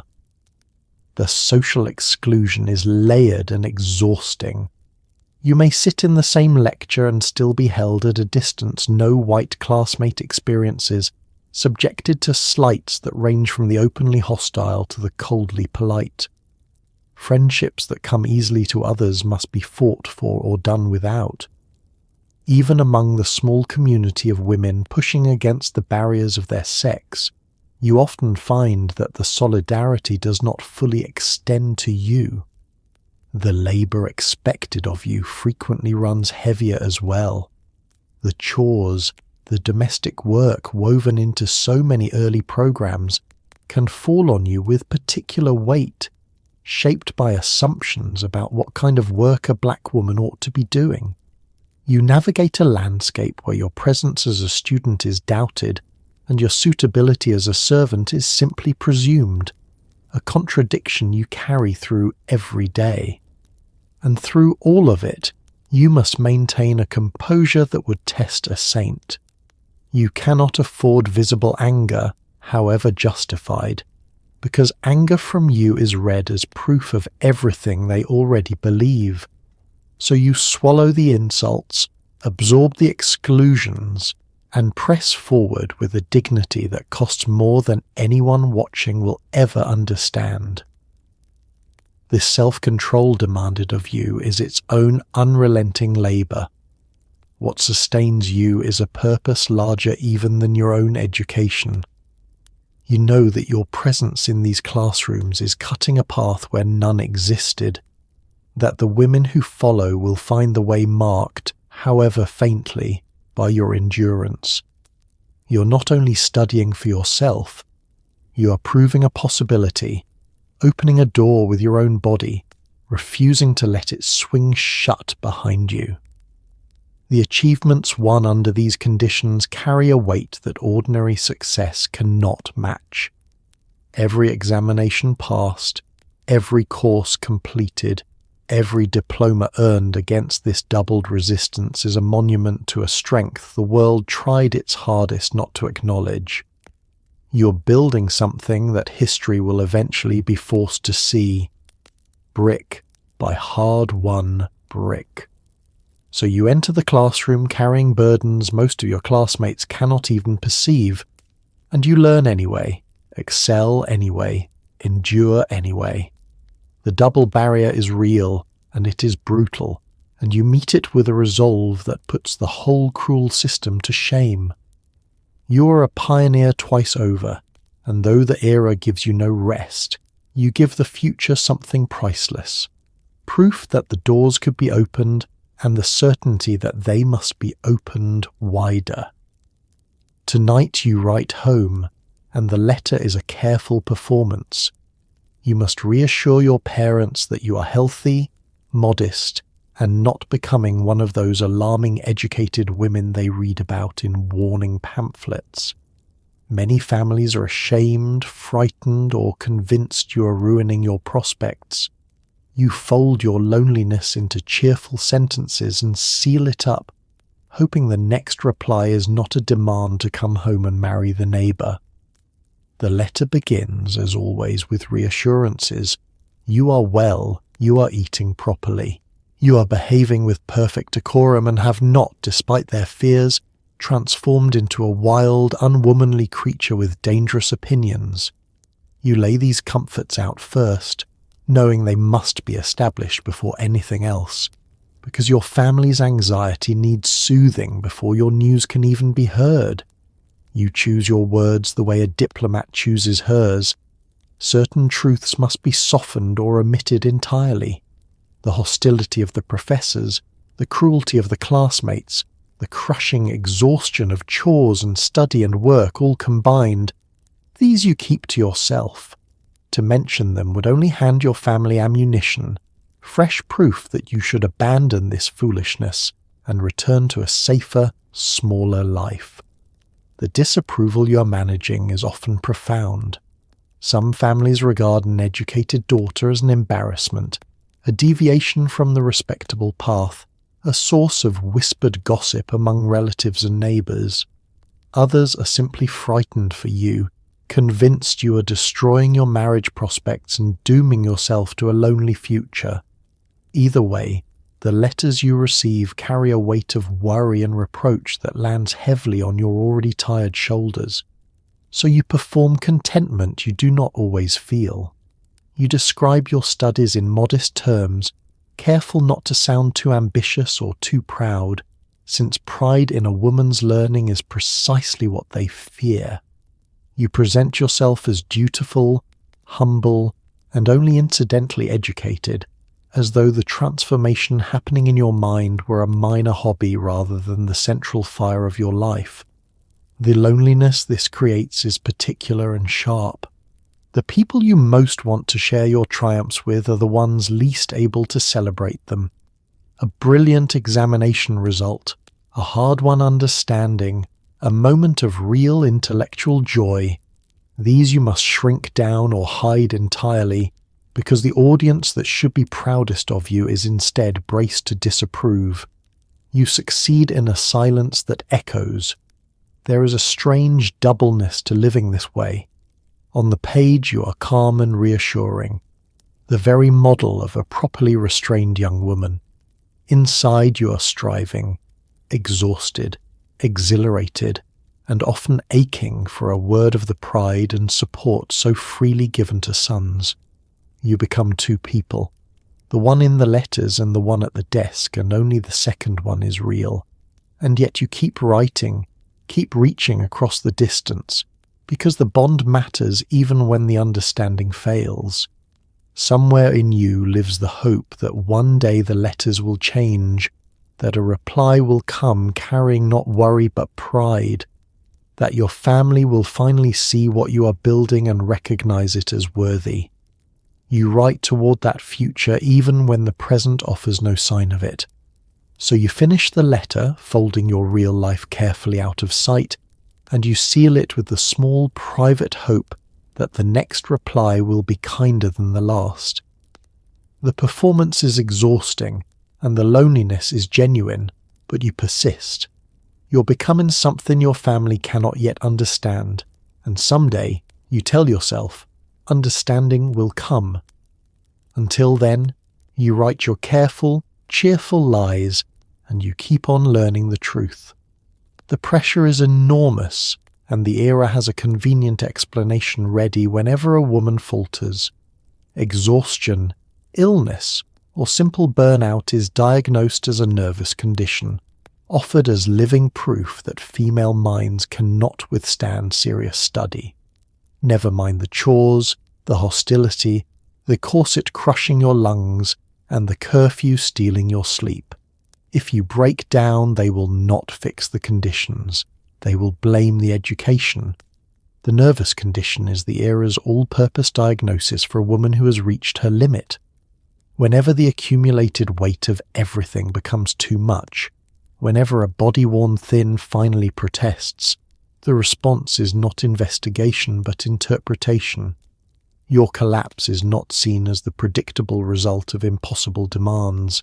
It is seen as confirmation of a theory they were eager to confirm all along. Consider for a moment everything actually pressing down on you. You rise before dawn. You perform hours of heavy domestic labour.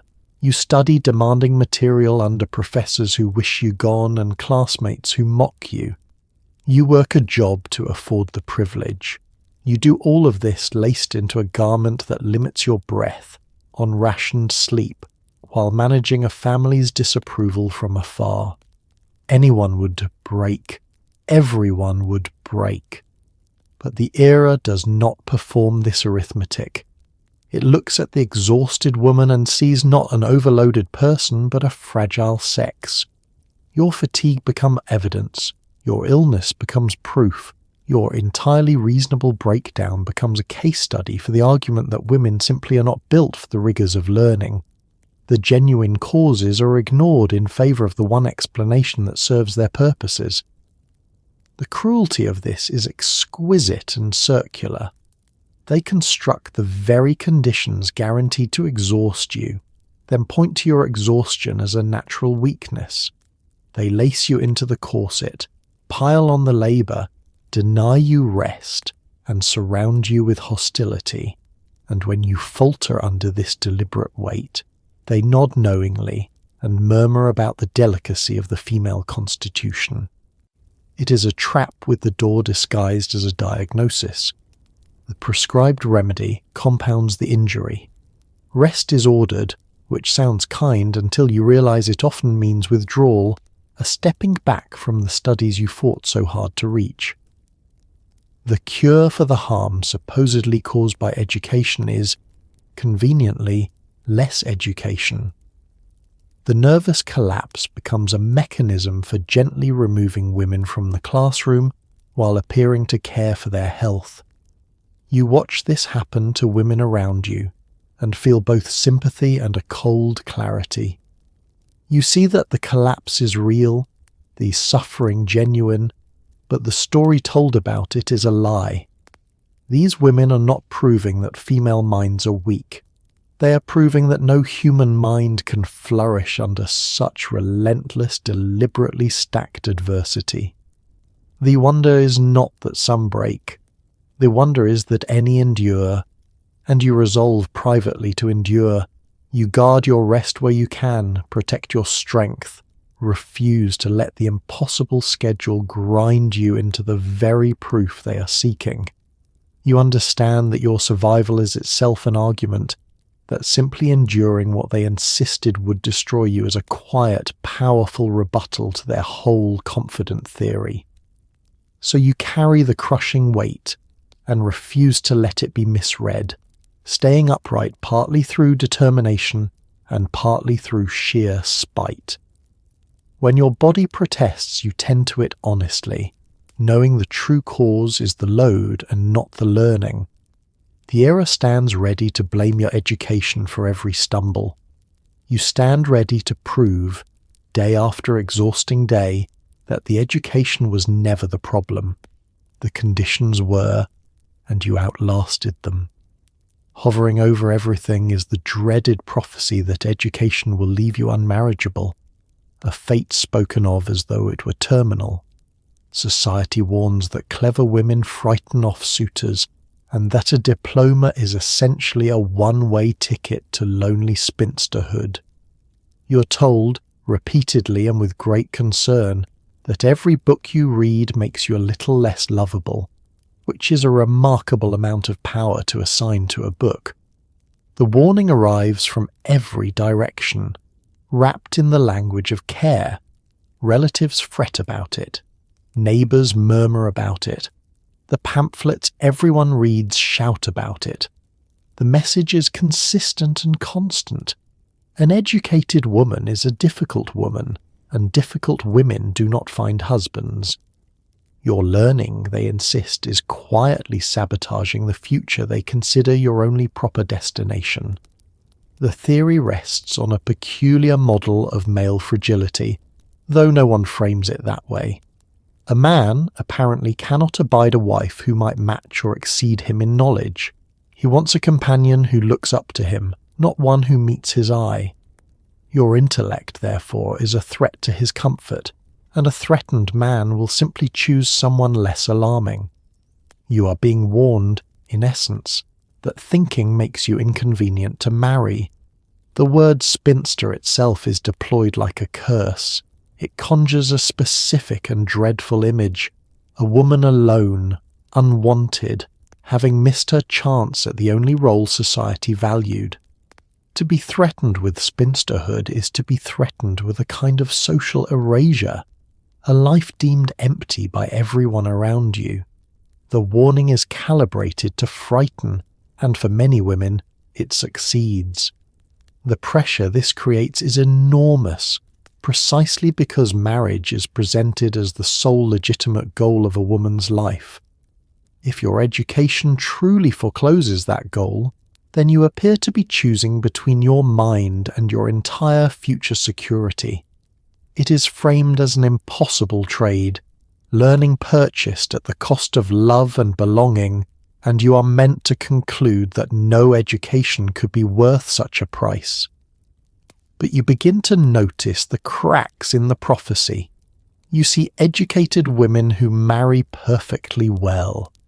You see that the men frightened off by intelligence were perhaps not prizes worth keeping, and you begin to wonder whether the real fear behind the warning is not that you will fail to marry, but that you might no longer need to. That education might give you options beyond the single door you were told was your only exit. That insight reframes everything. The spinster warning is not truly about your happiness. It is about maintaining a world in which marriage is a woman's only path, and independence her greatest danger. An educated woman is threatening not because she cannot marry, but because she might not have to, might support herself, might choose her life rather than accept the one assigned. The warning is a fence, and you have found its purpose, so you weigh the prophecy and find it wanting. Perhaps you will marry and perhaps you will not, but you refuse to let that question hold your mind hostage. You decline to believe that a woman's worth expires the moment she chooses to think, or that a life of learning and independence is a tragedy simply because it does not match the single story they keep insisting upon. So you read your next book without flinching at the warning that it costs you a husband, having decided that a mind is not a liability and a self-sufficient life is not a curse. Let them mutter about spinsters. You are busy becoming someone whole, someone capable, someone whose future contains far more than one narrow door. If that frightens the wrong sort of suitor away, you suspect you will manage the loss just fine. In the cracks between all these rules, something warm quietly grows. You and the other women form fierce private bonds, sharing notes, courage, and the kind of gallows humour that only people surviving the same absurdity can understand. These friendships become your true classroom, the place where you learn that you are not crazy, not weak, and not alone. Solidarity, it turns out, is the one subject no one thought to ban. The bonds form out of necessity, the way plants push through concrete because there is nowhere else to grow. Surrounded by hostility and watched at every turn, you find in each other the recognition denied you everywhere else. Another woman meets your eye across the dining hall, and in that glance passes an entire understanding. She knows.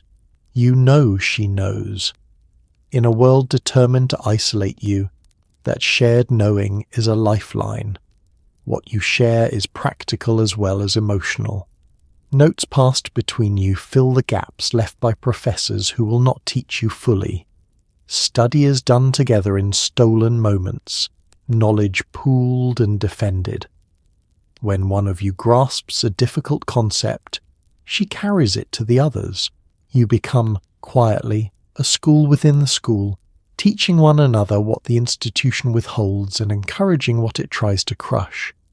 The humour that grows among you is a particular kind, dark and quick and precious. You laugh at the absurdities that would otherwise crush you, at the ovary theories and the reading bans and the men who cannot handle a curtain being removed. This laughter is not frivolous. It is survival. To find the ridiculous in your suffering is to refuse it total power over you, and shared laughter multiplies that refusal. These friendships offer something the entire hostile environment tries to deny you, proof that you are not the problem. When every professor, every classmate, every warning pamphlet insists that your struggles are your own weakness, another woman's understanding tells a truer story.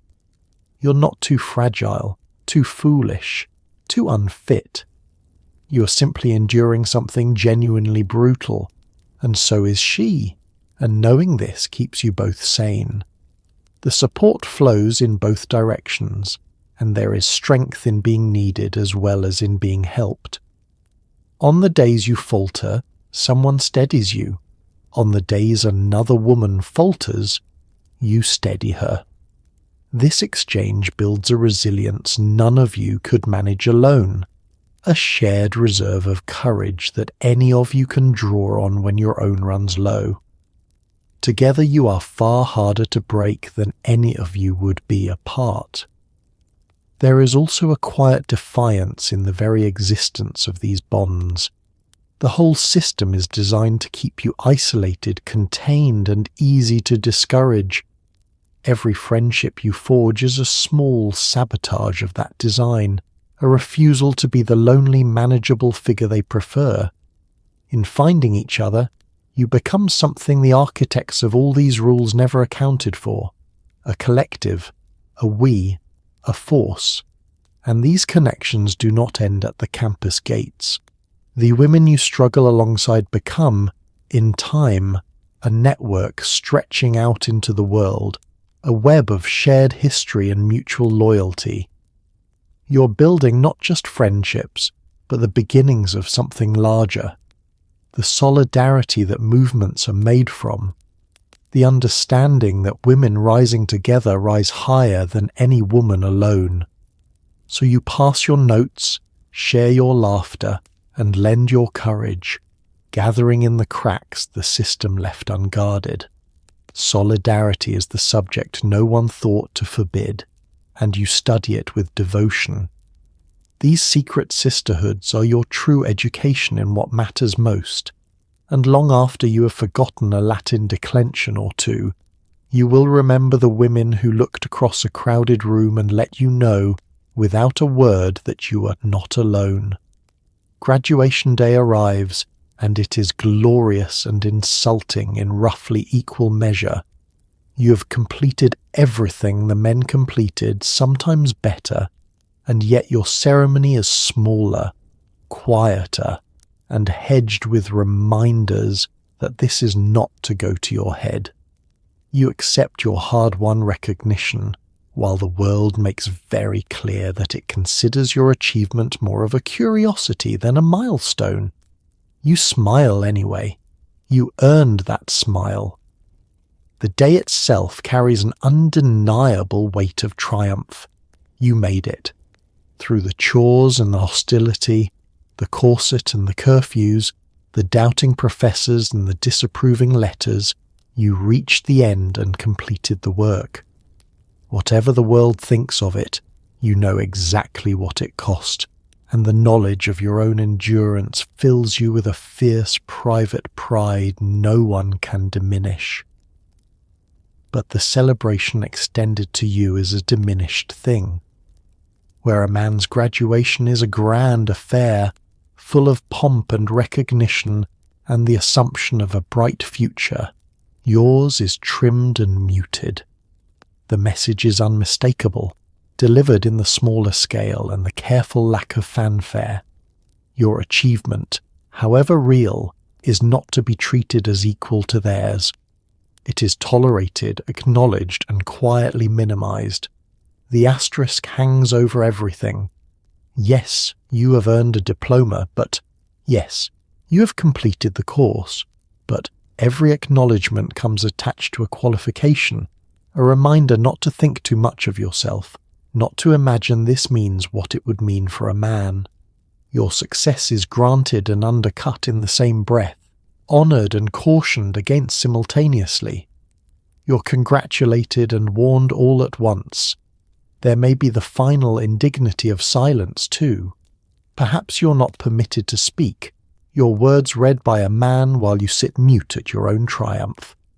Perhaps your name is announced with less ceremony, your accomplishment framed as an oddity rather than an equal peer's rightful due.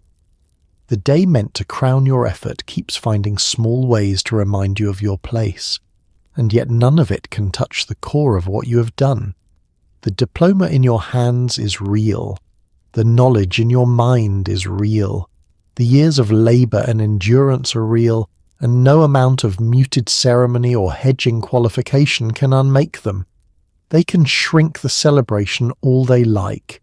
They cannot shrink the achievement itself, which is complete, and yours, and permanent. You understand, standing there, that you are part of something far larger than a single ceremony. Every woman who graduates chips away at the notion that women cannot. Your diploma is not just a personal reward, but a piece of evidence, added to a growing pile, that the whole confident argument against educating women was wrong. The asterisk is theirs. The proof is yours, and proof accumulates. So you accept your recognition with grace, refusing to let the insult spoil the triumph, or the triumph blind you to the insults. You hold both truths at once, the glory and the diminishment, and you carry yourself with the dignity that says you know precisely which one matters more. Let them add their asterisk. You know the sentence it qualifies is a victory. So you smile, genuinely and unapologetically, at your own smaller, quieter, hedged commencement, because you earned every bit of that smile through years of work the world refused to fully honour. The ceremony may be a triumph with an asterisk, but the achievement beneath it needs no qualification at all. You did what they said you could not, and you are standing here holding the proof. The asterisk fades, the diploma remains. So you have graduated.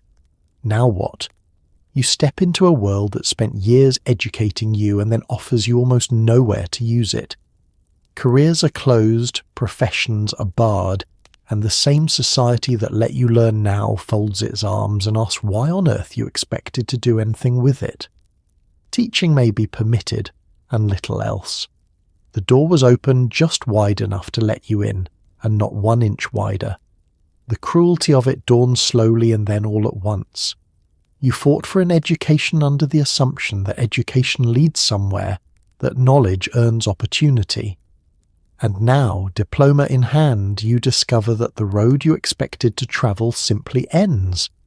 The professions that would welcome a male graduate of equal or lesser ability turn you away without embarrassment, as though the very idea of your entry were absurd. The barred doors are numerous and firmly shut. Law will not have you. Medicine resists you fiercely, though a determined few batter at it. The higher reaches of nearly every profession are reserved, by custom and often by rule, for men. You possess the training, the intellect, the capability, and it does not matter. The gatekeepers are not evaluating your ability. They decided long before you knocked that your sex disqualifies you. What remains open is a narrow, crowded path. Teaching, particularly of the young, is deemed acceptable, an extension of the nurturing role assigned to women, and so the graduates funnel toward it, not always by preference, but by necessity, because it is one of the few places your hard-won education is permitted to earn a living. Even there the pay is poor and the respect thinner than it should be. The waste of it is staggering to contemplate. All that talent, all that training, all that stubborn effort, and the world declines to use most of it. Minds capable of great work are turned back at door after door, their potential deliberately squandered. It is as if a society trained an army and then forbade it to march, congratulating itself on its generosity in permitting the soldiers to exist. The particular sting is the hypocrisy. The same voices that permitted your education now feign confusion at your ambition. Why should you expect a career, they ask, as though the years of study were meant to lead nowhere, as though a woman would seek learning purely as decoration. They open the door of education while bolting shut the door of opportunity, and then act puzzled that you notice the second door at all. But you refuse to treat the locked door as the end of the story. If the professions will not have you yet, you will press against them until they must. If teaching is the opening allowed, you will pour your full excellence into it and make it undeniable. And you will add your voice, quietly at first and then not quietly at all, to the growing insistence that education without opportunity is a promise half kept and a wrong that must be righted. You also understand that you are early, that the locked doors will not stay locked forever, and that women like you, pressing steadily against them, are the reason they will eventually give way. The view through the locked door is a view of a future you may not fully enter, but are helping to build. Your struggle clears the way for graduates yet to come, who will find some of those doors, at last, ajar. So you step out into a world that educated you, and then tried to shelve you, and you decline to be shelved. The door was open just wide enough to let you in, but you have learned that doors, once cracked, can be forced further. You put your shoulder to the next one, and the next, knowing the view of what lies beyond is worth every push, for you and for everyone following behind. Your very existence has spawned an entire cottage industry of outrage. Critics publish books, essays, and shrill little pamphlets warning that educating women will destroy families, empty cradles, and unravel the moral fabric of the nation. Reading them is genuinely entertaining, in the way that watching someone panic about a mild breeze is entertaining. You are apparently a threat to civilization itself, armed with nothing but a library card and a good memory. The volume of alarm literature is genuinely impressive. Whole careers seem to be built on the single terror of the educated woman. Authors churn out warning after warning, each more breathless than the last, each convinced that the admission of women to colleges heralds the end of everything decent and orderly. The sheer energy devoted to fearing you is, in its way, a backhanded compliment to your power. The arguments they marshal are a marvel of confident nonsense. Educating women, they insist, will make them unfit for motherhood, uninterested in marriage, unwilling to accept their natural role. It will empty the nurseries and hollow out the home. It will produce a race of restless, dissatisfied females who have forgotten their purpose. All of this, they claim, follows inevitably from letting a woman read a serious book. The medical panic makes its appearance here too, dressed in scholarly clothing. The pamphlets cite the ovary theories, the nervous conditions, the supposed physical ruin awaiting any woman who thinks too hard. They present these ideas as settled science, weaving fear of your body together with fear of your mind until the educated woman emerges as a figure both frail and dangerous, sickly and destructive all at once. Reading them, you find yourself caught between exasperation and genuine amusement. The panic is so overheated, the prediction so dire, the reasoning so flimsy that the whole enterprise begins to feel like theatre. You are cast as the villain in a drama of civilizational collapse, and the gap between that lurid role and your actual life, spent studying and doing chores and enduring curfews, is almost comically vast. But beneath the absurdity lies something worth understanding. The pamphlet wars reveal exactly how much is at stake, and exactly how frightened the establishment truly is. People do not write frantic warnings about things that pose no threat. The very intensity of the outrage is a measure of the change you represent. They are fighting so hard because they sense, correctly, that the ground is shifting beneath them. The pamphlets also serve unintentionally as a map of the anxieties you're challenging. Every fear they express of empty cradles, of unwilling wives, of women who think for themselves, is a fear of women escaping the single narrow role assigned to them. In cataloguing their terrors, the critics reveal precisely which chains they are most desperate to keep fastened, and in doing so, they show you exactly where to push. And there is real encouragement to be drawn from all this shrieking. If your education were truly the harmless doomed experiment they sometimes claim, they would not bother with the pamphlets at all.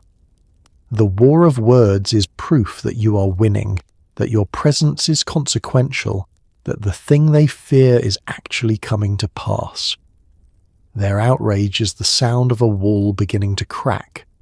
So you read the shrill little warnings with a raised eyebrow and a private smile, taking them not as accusations, but as evidence of your own significance. You are a threat to civilization, they say, armed with a library card and a good memory. If a reading woman can shake the foundations of the nation so badly you conclude, then perhaps those foundations deserved shaking, and perhaps you will keep right on reading until the walls come down entirely. It is worth pausing to honour the earliest of the early, the handful of women who walked in before there were even rules for how to mistreat them properly. They endured mockery, isolation, and constant scrutiny with no roadmap and no guarantee of success. Every woman who came after climbed a path these first few, carved with sheer stubbornness, absorbing the worst of it, so that the next class would find the door already slightly ajar. Imagine the courage of being genuinely first, of entering a space with no precedent, no predecessor, no one ahead of you to show that it could be survived. These women had no examples to follow, no proof that a woman could endure what they were about to endure. They stepped into the unknown armed with nothing but their own resolve, and they did it knowing the whole world expected them to fail. The scrutiny they faced was total and unrelenting. Every action was watched, every stumble noted, every success grudgingly examined for some hidden flaw. They could not afford an ordinary human moment of weakness, because their weakness would be taken as the weakness of all women forever. They carried an impossible burden of representation with no one to share it, and they carried it upright. The mockery and isolation would have crushed most people.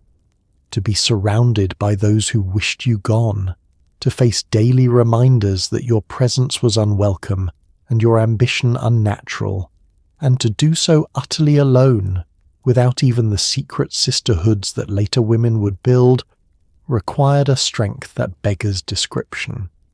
These first few had to be their own encouragement, their own comfort, their own proof that they belonged, and they did it without any guarantee that it would matter. They could not know whether their sacrifice would open doors or simply end in quiet defeat. They had no assurance that a next class would follow, that their endurance would amount to anything more than a brief punished anomaly. They pressed on in the dark, hoping their struggle would mean something, unable to be certain that it would. But it did mean something. It meant everything. Every rule that later women chafed against was, in its own grim way, a sign of progress, evidence that institutions had been forced to reckon with a female presence the pioneers had established. The very existence of a ladies' wing, a curfew, a chaperone, absurd as they were, meant that women were now expected, accounted for, impossible to simply ignore. The pioneers made the establishment build those things. Each of these first women pushed the door open a little further before passing through, and each left it slightly wider for the next. What began as an unthinkable intrusion became, through their endurance, a tolerated exception, and then, eventually, an ordinary fact. That transformation was not inevitable. It was earned, one stubborn woman at a time, by those who went first and refused to turn back. You owe them a debt that can never be fully repaid, only honoured and passed forward. The relative ease of your path, such as it is, was purchased by their difficulty. The examples you can follow exist because they had none. When you find the door ajar, remember the hands that pried it open when it was shut fast, and the price those hands paid to do it. So you pause, in the middle of your own struggle, to honour the ones who struggled first and hardest and most alone.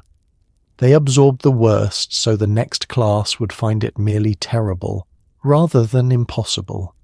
They are the reason you have a path to climb at all, and the finest tribute you can offer them is to keep climbing, to keep pushing the door wider, so that the women behind you will owe the same debt to you. Change arrives not in a thunderclap, but in 1,000 small stubborn victories.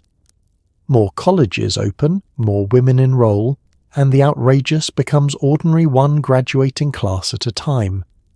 The curtains separating the lecture halls come down. The bans on speaking fade. The chores get handed back to hired staff. Bit by bit, the impossible quietly becomes the expected, built on the backs of everyone who refused to be sent home. The transformation is gradual enough that you might miss it if you were not living through it. There is no single dramatic moment when the world changes its mind. Instead, there is accumulation, the slow piling up of women who studied, endured, and graduated, each one making the next one slightly less remarkable, until the extraordinary quietly wears itself smooth into the ordinary. You watch the barriers fall one by one.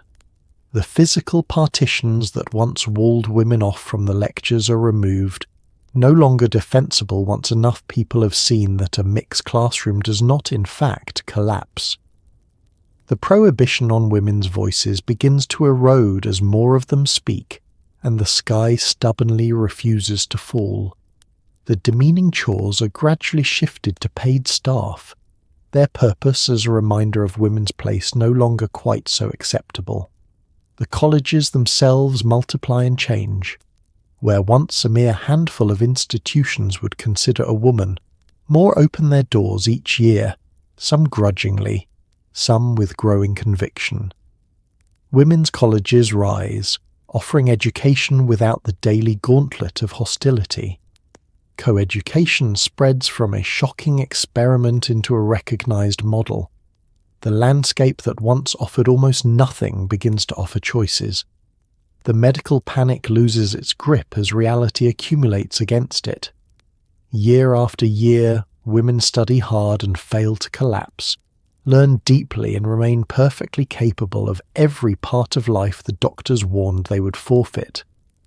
The ovary theories, once presented as settled science, wither in the face of thousands of educated women simply living their lives as counter-evidence. The pamphlets grow quieter, their predictions embarrassingly unfulfilled. None of this happens on its own. Every fallen barrier represents the accumulated pressure of women who pushed against it, who refused the curfews and the curtains and the silence, who kept enrolling despite the warnings and kept graduating despite the asterisks. The walls come down because generation after generation of women leaned their whole weight against them, and weight, applied long enough, moves anything. There is something deeply moving in watching the impossible become expected. The very things that cost the pioneers so dearly, mere admission, mere presence, mere completion, become unremarkable for those who follow. A young woman eventually enrolls without anyone gasping, attends a lecture without a partition, speaks her own words at her own graduation, and does not even know how hard won each of those ordinary freedoms was. That is, in the end, the truest measure of the victory. Not merely that the walls came down, but that they came down so thoroughly that later women could take their absence for granted. The goal was never to make struggle heroic. The goal was to make it unnecessary, to build a world in which a woman's education required no courage at all.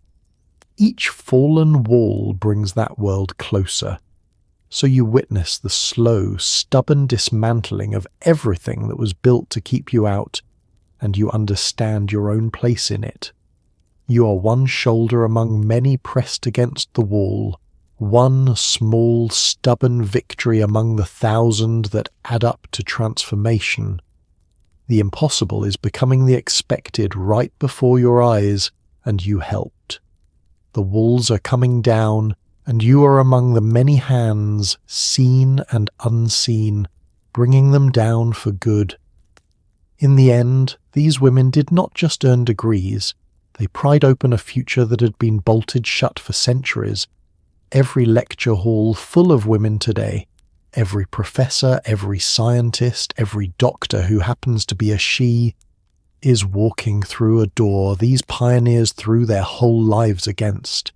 They were told their brains would ruin their bodies, and their books would ruin their futures.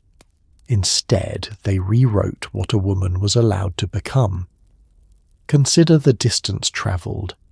It began with a single woman treated as a dangerous experiment, laced into a corset, assigned to chores, walled behind a curtain, forbidden to speak, warned that her very ambition was slowly destroying her. And it arrives, generations later, at a world where women fill classrooms, lead research, practice medicine, argue law, and shape ideas, so ordinarily that the achievement is barely noticed. That distance was crossed on foot by women who refused to stop walking. Every barrier they faced has a modern echo in its own absence. The professions once bolted shut now stand open, entered by women who never had to batter them down because others did that battering first. The voice once forbidden at commencement now rings out freely from podiums everywhere. The education once rationed and trimmed now flows without restriction. What they were denied, their descendants receive as a birthright, often without knowing it was ever in question. The false theories that tormented them lie thoroughly discredited, remembered now, if at all, as curiosities of a more foolish age. No one today fears that study will wither a woman's body, or that a diploma dooms her to a lonely, empty life. Those confident predictions collapsed under the simple weight of women living full lives in defiance of them. The pioneers did not merely endure the lies, They disproved them permanently with their own existence. It is worth sitting with the sheer scale of what was overcome. These were not minor inconveniences, but a comprehensive system designed to keep women small, quiet, and contained, reinforced by law, custom, medicine, religion, and family alike. To push against all of that, with so little support and so much to lose and to prevail, is one of the quieter epics of human history, and it deserves to be remembered as such. The women who did it were not superhuman. They were tired, frightened, doubted, and often lonely. They wrote cheerful lies to disapproving families and swallowed insults they longed to answer. They endured corsets and curfews and contempt, and they kept going anyway, not because it was easy or certain, but because they believed a woman's mind was worth developing and a woman's future worth expanding. Their ordinariness makes their courage more remarkable, not less, and their work is not a finished monument but a living inheritance, carried forward by everyone who benefits from it. The legacy is not locked in the past. It is present in every woman who learns, teaches, discovers, or leads today, each of them a continuation of the path those first few carved. The door they pried open stays open only because others keep walking through it, honouring the effort by using the freedom it won. So tonight, as you drift towards sleep in a world where a woman's education raises no eyebrows and closes no doors, spare a warm and grateful thought for the ones who made it so. Picture them in their narrow dormitory beds, laced into their corsets, walled behind their curtains, forbidden their own voices, and refusing quietly and stubbornly to be sent home. They rewrote what a woman was allowed to become, and the life you live is the proof of their victory. They did not do it for applause, which is fortunate, because for a long time they received none. They did it for a future they would never fully see, a future in which their daughters and their daughters' daughters could simply learn, freely and without apology. That future is the one you're living right now. And so their story ends not in the past at all, but here, in the present they built for you, one stubborn, breathless, corseted, curfewed, unstoppable step at a time. So there you have it. A single day stretched across the strange and stubborn dawn of women in American colleges. You woke before the sun in a narrow dormitory bed. You laced yourself into a corset that rearranged your ribs. You scrubbed floors and hauled water and perhaps laundered the shirts of the very men who wished you gone. You ate your plain breakfast under a matron's unblinking eye, walked the long-approved route to a lecture you were only allowed to hear through a curtain, and sat quietly among 40 men while a professor called the room gentleman and looked straight past you.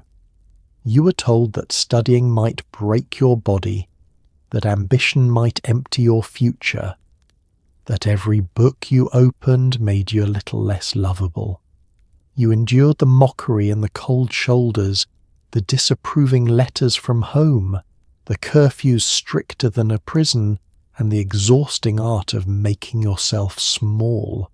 And through all of it, you kept learning anyway, stubbornly, brilliantly, one stolen hour at a time. It is easy, from the comfort of now, to forget how much that cost, to forget that ordinary things, a woman in a classroom, a woman with a diploma, a woman speaking her own words in her own voice, were once treated as threats to civilization itself. But someone paid for those ordinary things. A long line of tired, frightened, corseted, curfewed women paid for them, absorbing the worst of it so the next class would find the door a little wider open.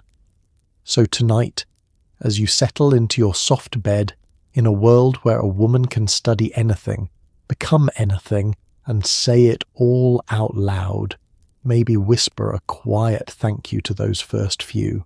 The ones who walked in before there were even rules for how to mistreat them. The ones who were called an experiment and quietly, patiently proved everyone wrong. Because history may be unfair and absurd and occasionally infuriating, but it is also proof that people are stubborn, hopeful, and impossible to keep sitting down forever.